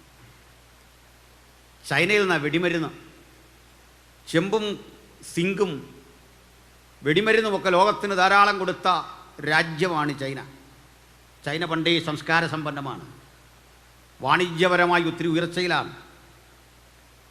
അവിടെ നിന്ന് ലഭിച്ച വെടിമരുന്നുകൾക്കൊരു പ്രശ്നം, യുദ്ധമുഖത്ത് തണുപ്പേറി വന്നാൽ ഈ വെടിമരുന്ന് തണുക്കും, യുദ്ധം ചെയ്യാൻ വയ്യ. അന്ന് മാഞ്ചസ്റ്റർ യൂണിവേഴ്സിറ്റിയിലെ വെയ്സ്മാൻ എന്നൊരു പ്രൊഫസർ ഉണ്ടായിരുന്നു. അദ്ദേഹം ഒരു നൂതന ഗവേഷണത്തിൽ, ഒരു യഹൂദന, താൻ കണ്ടുപിടിച്ച മാരകമായ സ്ഫോടനം നിർവഹിക്കുന്ന ചിലതരം സ്ഫോടക വസ്തുക്കളുണ്ട്. TNT ഒന്നുമല്ല, TNT-നെക്കാളും പ്രസംഗിക്കാറുണ്ട്. ഇത് അന്തരീക്ഷവായുവിൽ ഉരഞ്ഞ് തീപിടിക്കും, നിസാര കാര്യം മതി തീപിടിക്കാൻ. അതുകൊണ്ട് ഇത് യുദ്ധസ്ഥലത്ത് കൊണ്ടെത്തിക്കപ്പാടാം. അങ്ങനെ വരുമ്പോൾ അദ്ദേഹം വിശുദ്ധ ബൈബിളിലെ ജോബിൻ്റെ പുസ്തകം വായിച്ചുകൊണ്ടിരിക്കെ ഒരു വചനം അവിചാരിതമായി വായിച്ചു. മനുഷ്യപുത്ര, കന്മഴയുടെ ഭണ്ഡാരം നീ കണ്ടിട്ടുണ്ടോ? ഞാനവയെ പോരും പടയുമുള്ള നാളിലേക്ക് സംഗ്രഹിച്ചു വച്ചിരിക്കുന്നു. ഐസുകൾ കൊണ്ടുണ്ടാക്കിയ പെട്ടി, അതിനുള്ളിൽ കെമിക്കലൊക്കെ ഇട്ട് സൂക്ഷിക്കുക. അദ്ദേഹം പഠിച്ചു. മാഞ്ചസ്റ്റർ യൂണിവേഴ്സിറ്റി പ്രൊഫസർ വെയ്സ്മാനെ കണ്ട് ബ്രിട്ടൻ പറഞ്ഞു, യുദ്ധത്തിൽ ഞങ്ങൾ പരാജയത്തിൻ്റെ മുനമ്പത്ത് നിൽക്കുക, തോൽവി അണയാൻ പോവാ. എന്തുണ്ട് വഴി? പ്രൊഫസർ പറഞ്ഞു, നോ, നിങ്ങൾ തോൽക്കില്ല, ജയം നമുക്കാ. ഒറ്റ കാര്യം, ഇതിനെന്ത് പ്രതിഫലം തരും? യുദ്ധം ജയിച്ചാൽ. വിലപേശി ഉറപ്പിച്ചപ്പോൾ അദ്ദേഹം പറഞ്ഞു, $1 വേണ്ട, സൗജന്യം. ഒറ്റ കാര്യം, യുദ്ധം ജയിച്ചാൽ പാലസ്തീൻ ഞങ്ങൾക്ക് തരണം. ബ്രിട്ടൻ ആ ട്രീറ്റിയിൽ ഒപ്പുവെച്ചു. യുദ്ധം ജയിച്ചു. യുദ്ധം ജയിച്ചു എന്ന് പറഞ്ഞാൽ ഞാൻ പറഞ്ഞത്ര വേഗത്തിലല്ല കേട്ടോ, സമയക്കുറവുകൊണ്ട് ഞാനങ്ങ് ജയിപ്പിച്ച. യുദ്ധം ജയിച്ചു. ഈ പാലസ്തീൻ പിടിക്കാൻ ബ്രിട്ടൻ നിയോഗിച്ചയച്ചത് ബ്രിട്ടീഷ് ജനറൽ അല്ലൻബി എന്നൊരു സേനാനായകനെയാണ്. അദ്ദേഹം ഈ ആംഗ്ലിക്കൻ ചർച്ചുകാരനാണ്. ഇവിടെ CSI പോലുള്ള സഭകളിലെ സഹോദരന്മാരുണ്ട് മനസ്സിലാക്കാൻ. ആംഗ്ലിക്കൻ. ഇദ്ദേഹം നന്നായി ബൈബിൾ വായിക്കുന്ന ആളാണ്. ലോകത്തിന് തന്നെ ബൈബിൾ കൊടുത്തൊരു കമ്മ്യൂണിറ്റിയാണ് ആംഗ്ലിക്കൻ. മുമ്പ് പറഞ്ഞ രാജാവുണ്ടല്ലോ, ജെയിംസ് രാജാവ്, ഇതൊക്കെ ആംഗ്ലിക്കനാണ്, അല്ലെ ബ്രിട്ടീഷ് രാജ്ഞിയുടെ ഒക്കെ ചർച്ച്. ഈ അല്ലൻബി യോർദാന് കുറുകെയുള്ള, ഇന്നത്തെ യോർദാൻ നദി അക്കരെ കടക്കാൻ ബെയിലി പാലം പോലെ ഒന്ന് സജ്ജീകരിച്ചു. ഇപ്പോഴും ആ സ്ഥാനത്തൊരു പാലമുണ്ട്, ഇപ്പം നല്ല പാലമാണ്. ആ പാലത്തിൻ്റെ പേര് ഇപ്പോഴും അല്ലൻബി പാലം എന്നാണ്. Bridge, അല്ലൻബീസ് bridge. ഇതക്കരെ കടന്നു ഒലിവുമലയുടെ മുകളിലെത്തി. ഒലിമലയുടെ മുകളിലെത്തി ഈ യുദ്ധക്കളമൊക്കെ ഒന്ന് നോക്കാൻ അദ്ദേഹത്തിന് കൊടുത്ത ബൈനോക്കുലർ വെച്ച് ഈ പരിസരമൊക്കെ ഇങ്ങനെ നോക്കിയപ്പോൾ ഗലീലിയക്കടൽ അവിടെ, മനോഹരമായ ഫലപുഷ്ടിയായ ഈ സ്ഥലമല്ല ഇങ്ങനെ കണ്ട്. അദ്ദേഹം തൊട്ടടുത്ത സ്ഥലം കൂടെ നോക്കി. നമ്മൾ മുമ്പ് പരിചയിച്ച യെരൂശലേം, തമ്മിൽ ഇണക്കിയ നഗരം, 5 മലകളാൽ ചുറ്റപ്പെട്ട് കെരുത്തുതോട് താഴെ വഴി ഒഴുകുന്ന മനോഹര നഗരം, ചിന്നിച്ചിതറിക്കിടക്കുന്ന യെരൂശലേമിൻ്റെ പൗരാണികമായ ദേവാലയത്തിൻ്റെ കല്ലുകൾ കണ്ടു. ബൈബിൾ വായിച്ചും ചരിത്രം പഠിച്ചും ശീലമുള്ള അല്ലൻബിയുടെ മനോമുഖരത്തിലൂടെ ഒരു മിന്നൽ പിണർ കടന്നുപോയി. അല്ലൻബി മനസ്സിലാക്കി, ഇവിടെയല്ലേ ദൈവത്തിൻ്റെ തേജസ് ഇറങ്ങിയ യെരൂശലേം ദേവാലയം. പകൽ മേഘസ്തംഭമായി രാത്രി അഗ്നിത്തൂണായി വഴി നടത്തിയ തൻ്റെ ജനം ഒരുമിച്ച് കൂടാൻ സോളമൻ പ്രാർത്ഥിച്ച് സമർപ്പിച്ച ദേവാലയം. സോളമൻ പ്രാർത്ഥിച്ച് സമർപ്പിച്ച ദേവാലയം ഇവിടെയായിരുന്നില്ലേ? അന്നാസിൻ്റെ കയ്യഭാവിൻ്റെ കോടതി മുറികളാ കാണുന്നതൊക്കെ അല്ലേ? സർവോപരി കർത്താവായ യേശുക്രിസ്തുവിനെ വിചാരണ ചെയ്ത പീലാത്തോസിൻ്റെ കൊത്തളം അവിടെ ആയിരുന്നില്ലേ? മാരകമരക്കുരിശുമെന്തി കാൽവറി വരെ നടന്നുപോയവൻ പോയ പാത, ആ ചെമ്മൺ പാത ഇന്നും അവിടെ കിടക്കുന്നു, കല്ലുപാകി ഉറപ്പിച്ചു. അത് കണ്ട് നൊമ്പരപ്പെട്ട് ഈ ചരിത്രമെല്ലാം പഠിച്ചവൻ യുദ്ധം ചെയ്യാൻ വിസമ്മതിച്ചു. അദ്ദേഹത്തിന് യുദ്ധം ചെയ്യാൻ വയ്യ. കൺട്രോൾ റൂമിലേക്ക് ഒരു സന്ദേശം അയച്ചു, ഞാൻ അല്ലൻബി, ഞാൻ വന്നെത്തി നിൽക്കുന്നത് എൻ്റെ വീണ്ടെടുപ്പുകാരനും കർത്താവുമായ യേശുക്രിസ്തുവിൻ്റെ ദാവീദിൻ നഗരത്തിൽ, മഹാരാജാവിൻ്റെ നഗരത്തിൽ ചോരയൊഴുക്കാൻ വയ്യ, വെടിയുതിർക്കാൻ വയ്യ. എന്നെ ഒന്ന് തിരിച്ചു വിളിക്കണം, മറ്റൊരാളെ റീപ്ലേസ് ചെയ്യണം. കൺട്രോൾ റൂമിലെ മറുപടി, സാധ്യമല്ല, നിങ്ങളെ ഏൽപ്പിച്ച ജോലി ചെയ്തേ പറ്റൂ. ക്വസ്റ്റ്യൻ ചെയ്യേണ്ട, ജോലി കംപ്ലീറ്റ് ചെയ്യണം. അല്ലൻബി മടുത്തില്ല, വീണ്ടും അയച്ചു ഒന്നുകൂടി.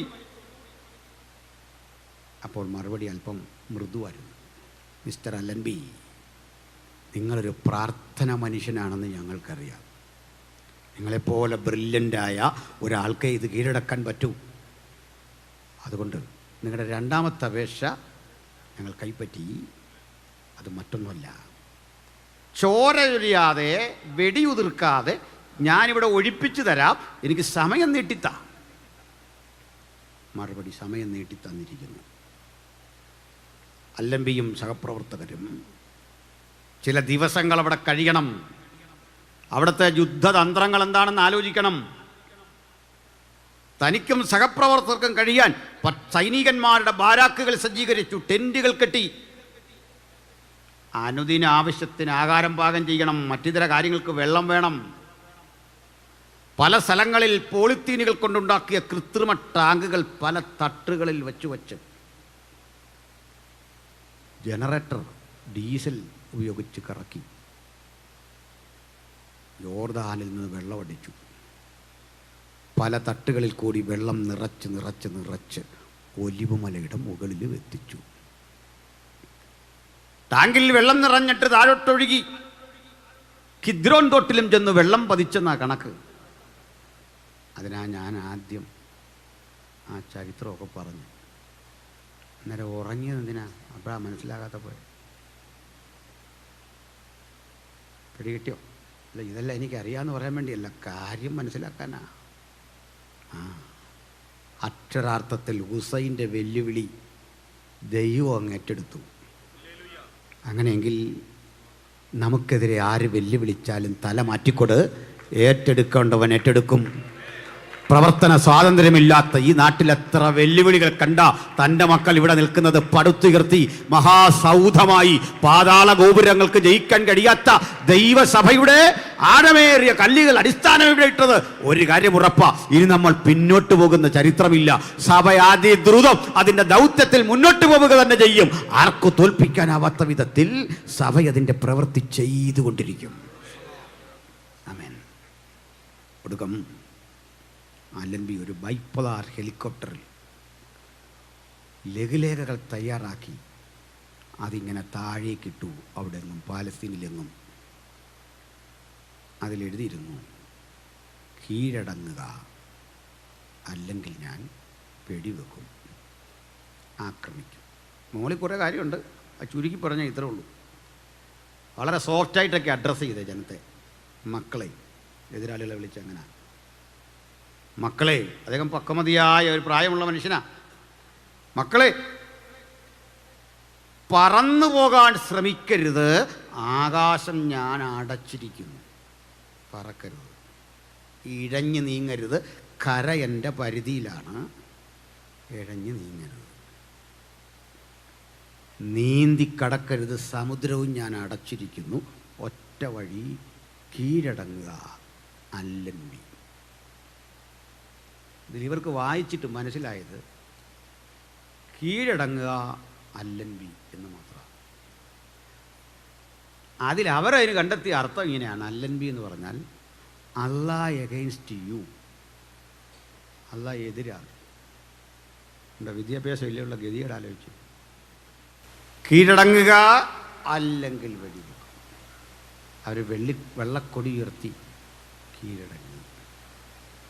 അല്ലൻബിയുടെ ബൈപ്പോളറാൾ ഹെലികോപ്റ്റർ അന്തരീക്ഷത്തിൽ ശബ്ദമുഖരിതമായി പാഞ്ഞുകൊണ്ടിരിക്കുമ്പോൾ സഖ്യസേന അയച്ചു കൊടുത്ത ഒരു സഹായക വിമാനം ആകാശത്ത് പ്രത്യക്ഷപ്പെട്ടു.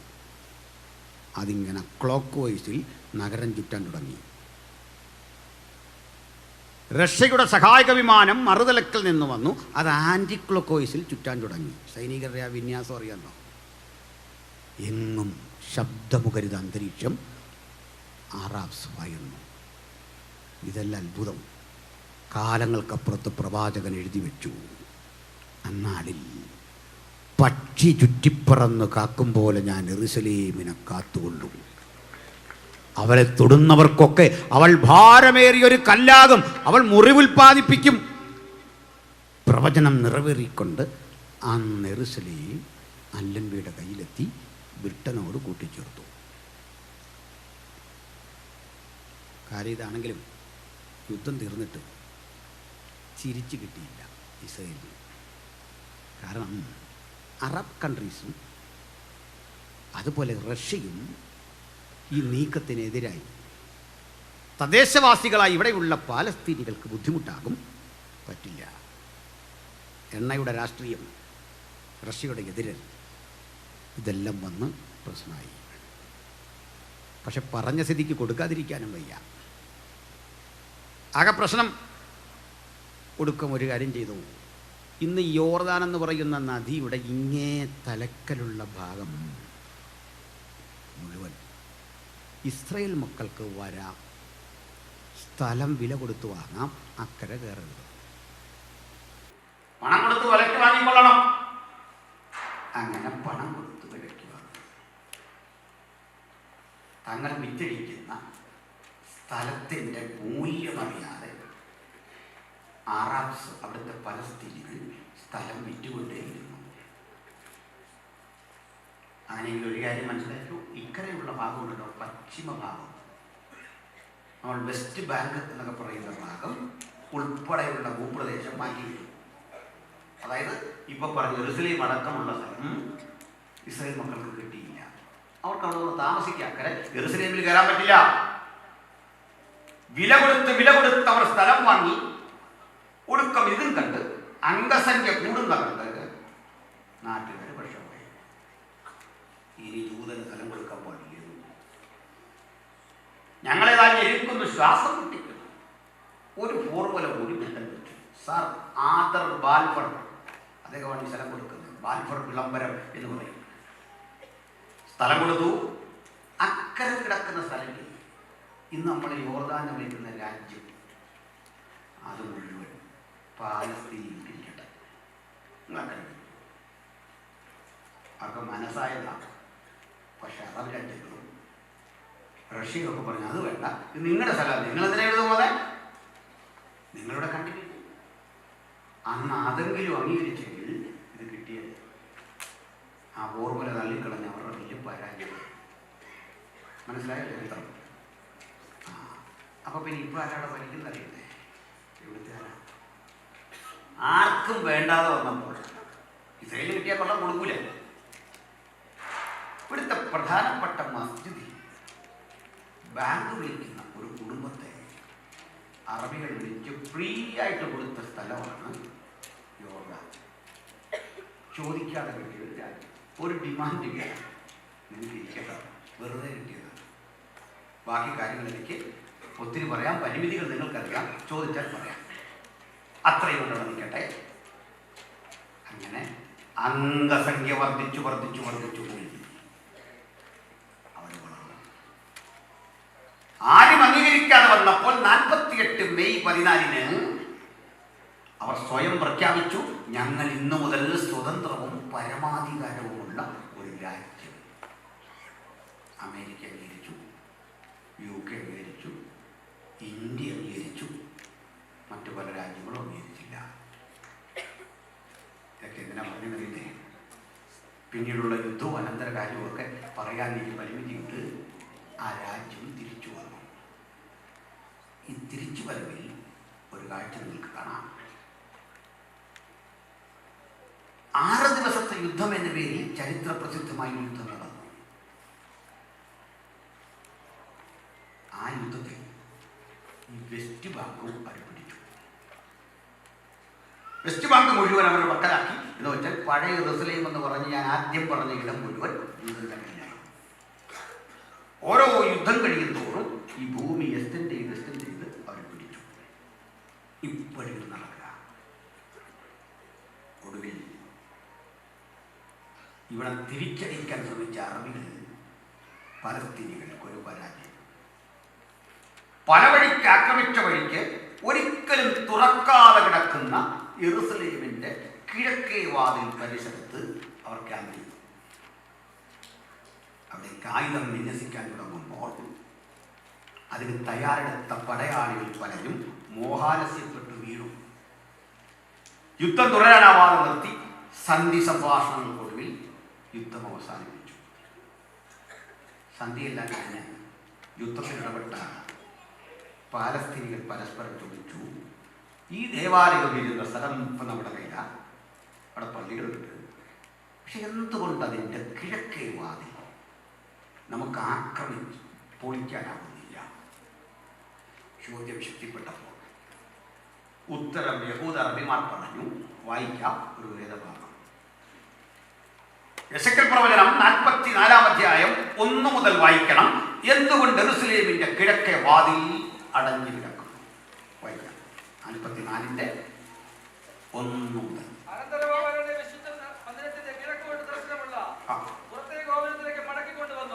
അനന്തരം അവൻ എന്നെ വിശുദ്ധ മന്ദിരത്തിന്റെ കിഴക്കോട്ട് ദർശനമുള്ള, ഞാൻ മുമ്പ് സൂചിപ്പിച്ച ഒലിവുമലയ്ക്ക് അഭിമുഖമായുള്ള ആ ഗോപുരത്തിങ്കിലേക്ക് മടക്കിക്കൊണ്ടുവന്നു. എന്നാൽ അത് അടച്ചിരുന്നു. അന്നടച്ചതാ, പണ്ടേ അടച്ചതാ. എത്ര കാലഘട്ടം കഴിഞ്ഞു, ഇന്നും തുറന്നിട്ടില്ല. അവിടെ സ്തെഫാനോസ് പ്രസംഗിച്ചൊക്കെ അവിടെ നിന്നാണ്. എന്റെ കാര്യമൊക്കെ ഞാൻ പിന്നീട് പറയാം. അത് അടച്ചിരുന്നു. പിന്നെ അപ്പോൾ യഹോവ എന്നോട് അരുളി ചെയ്തത്, മനുഷ്യപുത്ര, ഈ ഗോപുരം തുറക്കാതെ അടച്ചിരിക്കണം. ആരും അതിൽ കൂടി കടക്കരുത്. എന്താണ് കാരണം? ഒറ്റ കാര്യം, ഇസ്രായേലിന്റെ ദൈവമായ യഹോവ അതിൽ കൂടി അകത്ത് കടന്നിരിക്കപ്പെട്ട, അത് അടച്ചിരിക്കണം. ഇതിൽ കൂടി അകത്ത് കടന്നത് കൊണ്ട് അടച്ചിരിക്കണമെന്ന വാതിൽ ഞാൻ പ്രസംഗിക്കുന്ന പകലും അടഞ്ഞവിടെ കിടക്കുകയാണ്, തുറന്നിട്ടില്ല. തൊട്ടടുത്തൊരു മോസ്ക്, അപ്പുറത്ത് മാറിയൊരു മോസ്ക്. എത്ര യുദ്ധായുധം മനുഷ്യൻ കണ്ടുപിടിച്ചു. 2-3 മിനിറ്റുകൾ കൊണ്ട് പൊളിച്ച് തകർക്കാൻ പാകത്തിന് എത്രയെത്ര ആയുധങ്ങൾ, എത്രയെത്ര ഉപകരണങ്ങൾ ലോകം കണ്ടുപിടിച്ചു. തൊടാൻ പറ്റുന്നില്ല. 1919 അത് പൊളിക്കാൻ ശ്രമിച്ചതാണ്. ഞാൻ അതിലേക്കൊന്നും പോയില്ല. ഇടിച്ച് നിരത്താനാവാത്ത ഈ വാതിൽ ആര് തുറക്കും? ഈ ചോദ്യത്തിന് യഹൂദ റബിമാർ ഉത്തരം പറഞ്ഞു, ആർക്ക സീൽ ചെയ്ത ഗോപുരം ഇതൊരു ദിവസം പക്ഷേ തുറക്കും. ഈ വാതിൽ ഒരു ദിവസം തുറക്കും. എന്നാണെന്ന് അറിയണ്ടേ? പണ്ട് ഇതിനകത്ത് വ്യാപരിച്ച ദൈവ തേജസ്, ആ തേജസ്സോടെ ഞങ്ങളുടെ മശിഹ ഒരു ദിവസം ഇതുവഴി വരും. അവന്റെ മുമ്പിൽ മാത്രമേ ഈ കഥക് തുറക്കൂ, മറ്റാർക്കും തുറക്കാൻ കഴിയുകയില്ല. അവനെ പൂരിപ്പിച്ച വാചകം നമുക്ക് ഇങ്ങനെ പറയാം: ആരും അടയ്ക്കാതെ വണ്ണം തുറക്കുന്നവൻ, ആരും തുറക്കാതെ വണ്ണം അടയ്ക്കുന്നവൻ, അജയ്യനായവൻ, സർവശക്തനായവൻ, അവന് മുമ്പിൽ മാത്രം തുറക്കുന്ന വാതിലാണെങ്കിൽ ഒന്ന് മനസ്സിലാക്കൂ, അവന്റെ മുമ്പിൽ ഒരു വാതിലും അടയപ്പെടുകയില്ല. അവന്റെ വലങ്കരത്തില നമ്മൾ പിടിച്ചിരിക്കുന്നത്, നമ്മുടെ വലങ്കരത്തില അവൻ പിടിച്ചിരിക്കുന്നത്. ശ്രേഷ്ഠമേറിയ ആ പാരസ്പര്യമ ക്രിസ്തീയ ജീവിതത്തിന്റെ കരുത്ത്, ധൈര്യം അതാണെങ്കിൽ ഈ ശക്തി ഒരിക്കലും ഇതിനടുത്ത് നിന്ന് പ്രസംഗിച്ച് സ്തെഫാനോസ് വെളിപ്പെടുത്തി. സ്തെഫാനോസ് വെളിപ്പെടുത്തിയത് അവിടെ നിന്ന് പ്രസംഗിച്ചപ്പോഴാ ഇതാ സ്വർഗം തുറന്നിരിക്കുന്നതും ദൈവപുത്രൻ പിതാവിന്റെ മഹിമയുടെ വലത്ത് ഭാഗത്തിരിക്കുന്നതും ഞാൻ കാണുന്നു. തുറക്കപ്പെട്ട സ്വർഗം കർത്തൃത്വത്തിന് അവിടെ വെച്ച് കണ്ടെങ്കിൽ മഹിമയുടെ വലത്ത് ഭാഗത്ത് നിന്ന് അവിടെ ഒരു ദിവസം ഇറങ്ങും. ഇടയ്ക്കുള്ളതൊക്കെ വിട്ട് ഞാൻ ഉപസംഹരിക്കാൻ സമയമായി. ആ വരുന്ന വഴിയാത്രയിൽ കർത്താവ് തിരുസഭയെ കൊണ്ടാണ്, ഞാനൊന്നും പുനരാഗമനെ കൊണ്ട് ഞങ്ങളൊരു കൂടുണ്ട്. നാമുമായി കർത്താവ് ഭൂമിയിൽ പ്രത്യക്ഷപ്പെടുന്ന സ്ഥലത്തിൻ്റെ പേര് പറയും ഒലിവുമല. ആ ഒലിവുമല രണ്ടായി പിളരുന്നു, ഒരു താഴ്വര സംജാതമാകും. ഇപ്പോൾ ചെല്ലുന്നവർക്ക് കാണാം എക്സ്ട്രാ എലോൺ എന്ന് പറഞ്ഞൊരു താഴ്വര, ബെൻ ഹിന്നോം താഴ്വര എന്നൊക്കെ പറയും. 1000 ഫുട്ബോൾ ഗ്രൗണ്ട് കൂടുന്ന വലിപ്പോട്ട് അങ്ങനെ കിടക്കുക. ലോകത്തിലെ ഏറ്റവും വലിയ അഭിമുഖ യുദ്ധക്കളം. ആ യുദ്ധക്കളത്തിൽ കർത്താവ് തൻ്റെ വായിലെ ശ്വാസത്താൽ എതിർക്രിസ്തു എന്ന ദുഷ്ട ഭരണാധികാരിയെ ഉമിണ്ണുകളയും. അവനോടൊപ്പം രക്ഷിതഗണങ്ങളിൽ അവിടുത്തെ തിരുസഭ കൂടെയുണ്ട്. ആ രക്ഷിതഗണവുമായി കർത്താവ് യെരുസലേമിന് അഭിമുഖമായി വരുന്ന രംഗം കണ്ട് സോളമൻ ചോദിക്കുകയാണ്, മരുഭൂമിയിൽ നിന്ന് പ്രിയന്റെ മേൽ ചാരി വരുന്ന ഇവൾ ആരാ? യേശുവിന്റെ തിരുസഭയെ കണ്ട് മനസ്സിലാകാത്ത ജ്ഞാനിയായ സോളമൻ ചോദിക്കുക, ഇതാരാ? സകല ഗോത്രത്തിൽ നിന്നും ഭാഷയിൽ നിന്നും ജാതിയിൽ നിന്നും ദൈവത്തിനായി വിലയ്ക്ക് വാങ്ങപ്പെട്ട തിരുസഭ. അതിനെ ഓർമ്മപ്പെടുത്തി പോലെ ആ വിലയ്ക്ക് വാങ്ങാൻ ഉപയോഗിച്ച ദ്രവ്യം അവിടുത്തെ വിലപിടിപ്പുള്ള രക്തം. ജീവവൃക്ഷത്തിന്റെ ഫലമല്ല, മറഞ്ഞിരിക്കുന്ന മണ്ണയല്ല, 12 വിധ രത്നങ്ങളാൽ അലങ്കരിക്കപ്പെട്ട മനോഹര നഗരമല്ല, അതൊന്നും അല്ലെന്നേ സ്വർഗത്തിന്റെ പ്രസക്തി. മറിച്ച് യേശു അവിടെ ഉണ്ടെന്നുള്ളതാണ്. ഹല്ലേലൂയ. കർത്താവ് ഉള്ളതാ സ്വർഗത്തിന്റെ വില. സ്വർഗത്തെ സ്വർഗമാക്കുന്നത് ക്രിസ്തു സാന്നിധ്യമാണെങ്കിൽ, ആ സാന്നിധ്യം നമ്മുടെ ഈ മധ്യത്തിൽ ഉണ്ടെങ്കിൽ, സ്വർഗമേ എന്ന് നമ്മൾ വിളിക്കുമ്പോൾ, ദൈവമേ എന്ന് വിളിക്കുമ്പോൾ, ആ സ്വർഗീയ ചൈതന്യത്തിന്റെ ഒരളവാ നമുക്ക് ലഭിക്കും. ഈ ശക്തി ഒരിക്കൽ ഇതിനടുത്ത് നിന്ന് പ്രസംഗിച്ച് സ്തെഫാനോസ് വെളിപ്പെടുത്തി. സ്തെഫാനോസ് വെളിപ്പെടുത്തിയത് അവിടെ നിന്ന് പ്രസംഗിച്ചപ്പോഴാ ഇതാ സ്വർഗം തുറന്നിരിക്കുന്നതും ദൈവപുത്രൻ പിതാവിൻ്റെ മഹിമയുടെ വലത്ത് ഭാഗത്തിരിക്കുന്നതും ഞാൻ കാണുന്നു. തുറക്കപ്പെട്ട സ്വർഗം കർത്തൃത്വത്തിന് അവിടെ വച്ച് കണ്ടെങ്കിൽ മഹിമയുടെ വലത്ത് ഭാഗത്ത് നിന്ന് അവിടുന്ന് ഒരു ദിവസം ഇറങ്ങും. നാമുമായി കർത്താവ് ഭൂമിയിൽ പ്രത്യക്ഷപ്പെടുന്ന സ്ഥലത്തിനൊരു പേര് പറയൂ ഒലിവുമല. ആ ഒലിവുമല രണ്ടായി പിളരുമെന്ന്, ഒരു താഴ്വര സംജാതമാകും. ഇപ്പോൾ ചെല്ലുന്നവർക്ക് കാണാം എക്സ്ട്രാ എലോൺ എന്ന് പറഞ്ഞൊരു താഴ്വര, ബെൻ ഹിന്നോം താഴ്വര എന്നൊക്കെ പറയും. 1000 ഫുട്ബോൾ ഗ്രൗണ്ട് കൂടുന്ന വലിപ്പമുണ്ട്, അങ്ങനെ കിടക്കുകയാണ്. ലോകത്തിലെ ഏറ്റവും വലിയ അഭിമുഖ യുദ്ധക്കളം. ആ യുദ്ധക്കളത്തിൽ കർത്താവ് തൻ്റെ വായിലെ ശ്വാസത്താൽ എതിർക്രിസ്തു എന്ന ദുഷ്ടഭരണാധികാരിയെ ഉമിണ്ണുകളയും. അവനോടൊപ്പം രക്ഷിതഗണങ്ങളിൽ അവിടുത്തെ തിരുസഭ കൂടെയുണ്ട്. ആ രക്ഷിതഗണവുമായി കർത്താവ് യെരുസലേമിന് അഭിമുഖമായി വരുന്ന രംഗം കണ്ട് സോളമൻ ചോദിക്കുകയാണ്, മരുഭൂമിയിൽ നിന്ന് പ്രിയൻ്റെ മേൽ ചാരി വരുന്ന ഇവൾ ആരാണ്? യേശുവിൻ്റെ തിരുസഭയെ കണ്ട് മനസ്സിലാകാത്ത ജ്ഞാനിയായ സോളമൻ ചോദിക്കുക, ഇതാരാ? സകല ഗോത്രത്തിൽ നിന്നും ഭാഷയിൽ നിന്നും ജാതിയിൽ നിന്നും ദൈവത്തിനായി വിലയ്ക്ക് വാങ്ങപ്പെട്ട തിരുസഭ.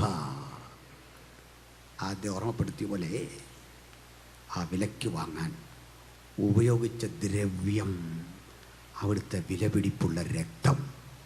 ഹല്ലേലൂയാ. അവിടെ ഒന്ന് കാര്യമായെന്ന് പറഞ്ഞോട്ടെ, ക്ഷമിക്കണേ.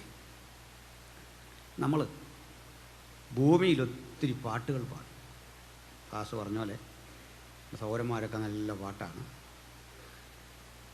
ഇപ്പോൾ പലപ്പോഴും ഈ ഗദ്യം പാട്ട് പോലെ അങ്ങ് ആക്കുക. മ്യൂസിക്കെല്ലാം ഇട്ടിട്ട് വർത്തമാനം പറഞ്ഞാൽ അത് പാട്ട് പോലെ ആകും. ഒരു പാട്ടെടുത്ത കാലത്ത് കേട്ടില്ലേ, എന്താ ഇപ്പം ചെയ്യുക? നീ ഒന്നും ചെയ്യണ്ട.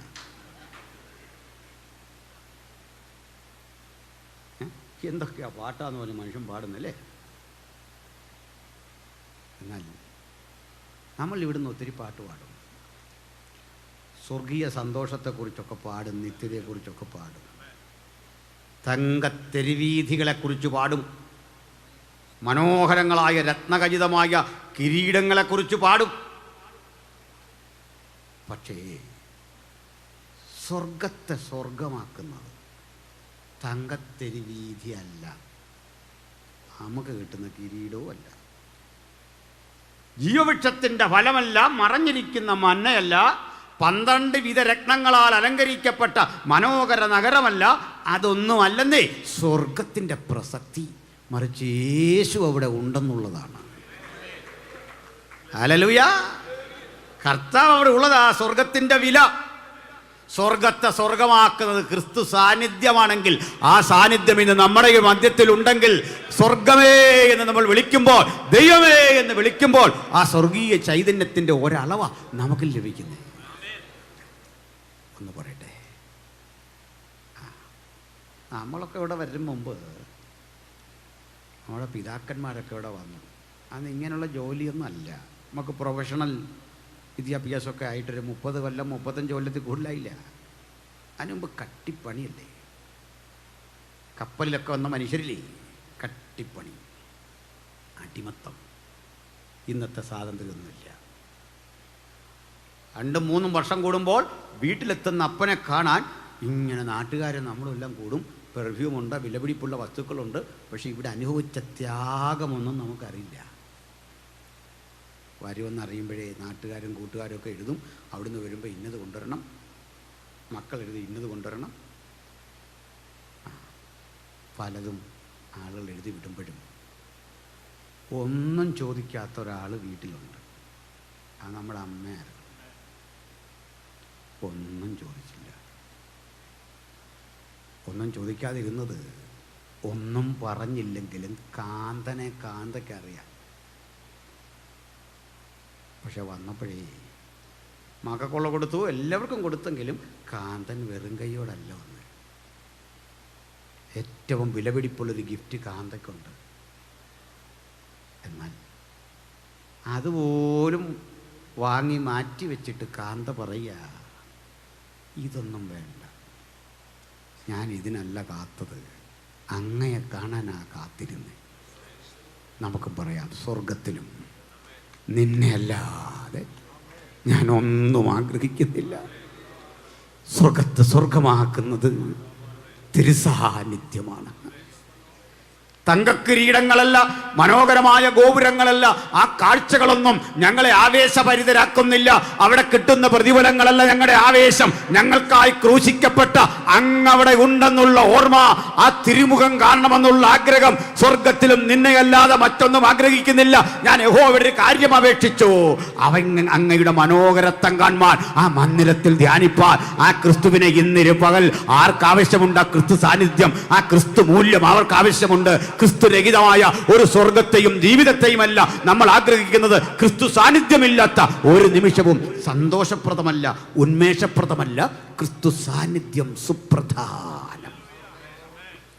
ഈ ക്രിസ്തു നമ്മെ ചേർക്കാൻ ഒലിമലയിൽ വന്ന് ശത്രുവിനെ നിഗ്രഹിച്ച് ജയോത്സവത്തോടെ പഴയ ആ യെറുസലേമിലേക്ക് വരുമ്പോൾ നാളുകളായി അടയപ്പെട്ട് കിടന്ന യെറുസലേമിൻ്റെ കിഴക്കേ വാതിൽ പ്രകമ്പനം കൊള്ളുമാർ, മിന്നൽപ്പിണറുകൾ വ്യാപരിക്കുമാർ, അത് സ്ഫോടക ശബ്ദത്തോടെ രണ്ടായി പിളർന്നു മാറി. അവൻ്റെ മുമ്പാകെ മലർക്ക തുറന്ന് സഭ ജയഭേരി മുഴക്കി അകത്തേക്ക് പ്രവേശിക്കുന്ന രംഗം യുഗങ്ങൾക്കപ്പുറമേ ദാവീദ് ആത്മാവിൽ കണ്ടിട്ട് ഈ രംഗത്തെ മുൻകൂട്ടി എഴുതി വെക്കുക. വാതിലുകളെ നിങ്ങളുടെ തലകളെ ഉയർത്തുവിൻ, പണ്ടേയുള്ള കതകുകളെ ഉയർന്നിരിപ്പിൻ, മഹത്വത്തിന്റെ രാജാവ് പ്രവേശിക്കട്ടെ. ഒരു ഗായക സംഘം പാടുമ്പോൾ ആളുകൾ ചോദിക്കുക, മഹത്വത്തിന്റെ രാജാവാർ? ബലവാനും വീരനുമായ യഹോവ, അവനാകുന്നു നമ്മുടെ രാജാവ്. ഹല്ലേലൂയ. അന്നവർ കുത്തിയവങ്കിലേക്ക് നോക്കും, അവർ അവനെ തിരിച്ചറിയും. യെരുസലേമേ, യെരുസലേമേ, പ്രവാചകന്മാരെ കൊല്ലുകയും നിന്റെ അടുക്കൽ അകച്ചിരിക്കുന്നവരെ കല്ലെറിയും ചെയ്യുന്നവളെ, കോഴി തന്റെ മക്കളെ ചിറകടിയിൽ കാത്തു സൂക്ഷിക്കും പോലെ നിന്നെ ചേർത്തുകൊള്ളുവാൻ എനിക്ക് എത്ര വട്ടം മനസ്സായിരുന്നോ, നിനക്കോ മനസ്സായില്ല. ഞാനിതാ വിട്ടുപിരിയുന്നു, ഒരു ദിവസം ഞാൻ തിരികെ വരും. അന്ന് ഇന്നെന്നെ തള്ളിക്കളഞ്ഞ നീ ഹൃദയം തുറന്നിട്ട് വിളിച്ചു പറയും, യഹോവയുടെ നാമത്തിൽ വരുന്നവൻ വാഴ്ത്തപ്പെട്ടവൻ, വാഴ്ത്തപ്പെട്ടവൻ, വാഴ്ത്തപ്പെട്ടവൻ. നോക്കണമേ, ജൂത സമൂഹം വാഴ്ത്തപ്പെട്ടവൻ എന്ന് വിളിക്കുന്നവനെ നമ്മൾ കാന്ത എന്ന് വിളിച്ചുകൊണ്ട് ആ തിരുവാർവിൽ ചേർന്ന് നിൽക്കുന്ന മനോഹാരിതയുടെ അസുലഭ നിമിഷങ്ങളെ ഇന്ന് കണ്ടുകൊണ്ട് പ്രാർത്ഥനയോടെ പ്രതീക്ഷയോടെ നമുക്ക് അവിടുത്തെ സന്നിധിയിലായിരിക്കാം. പാട്ടുപാടി കർത്താവിനെ ആരാധിച്ച് മഹത്വം കൊടുത്ത് സന്തോഷചിത്തരായി വേണം ഓരോ ദൈവമക്കളും ആരാധിച്ച് ബലപ്പെട്ട് വേണം ഇന്നിവിടം വിട്ട് പിരിയാൻ. ഈ പിരിയുന്നതോടൊപ്പം ഒരു കാര്യം ഉറപ്പിച്ചു കൊള്ളണം, ക്രിസ്തുവിനെ കൂടാതെ അവിടുത്തെ വരവിനൊരുങ്ങാതെ ഒരാളെങ്കിലും ഉണ്ടെങ്കിൽ ഇപ്പോഴാകുന്ന സുപ്രസാദ കാലം. രക്ഷാ നിർണയം പ്രാപിച്ച് സ്നാനമേറ്റ് വിശുദ്ധ ജീവിതം നയിച്ച് പുനരാഗമനത്തിന് കാത്തിരിക്കണം. ആത്മനിറവിനെ പ്രാപിക്കണം. യേശുവിനെ പ്രസംഗിച്ച് അതിവേഗത്തിൽ, പരമാവധി വേഗത്തിൽ പകലിടത്തോളം അയച്ചവന്റെ വേല ചെയ്യണം. ആ സേവനത്തിൽ ഉത്കൃഷ്ടരായി മുമ്പോട്ട് പോകാൻ നമുക്കൊരുങ്ങാം, ഉണരാം, ജാഗരിക്കാം, കർത്തൃകരങ്ങളിലേക്ക് ഏൽപ്പിക്കാം. കർത്താവി വചനങ്ങളാൽ സമൃദ്ധമായി നമ്മെ അനുഗ്രഹിക്കുമാറാകട്ടെ. ആമേൻ.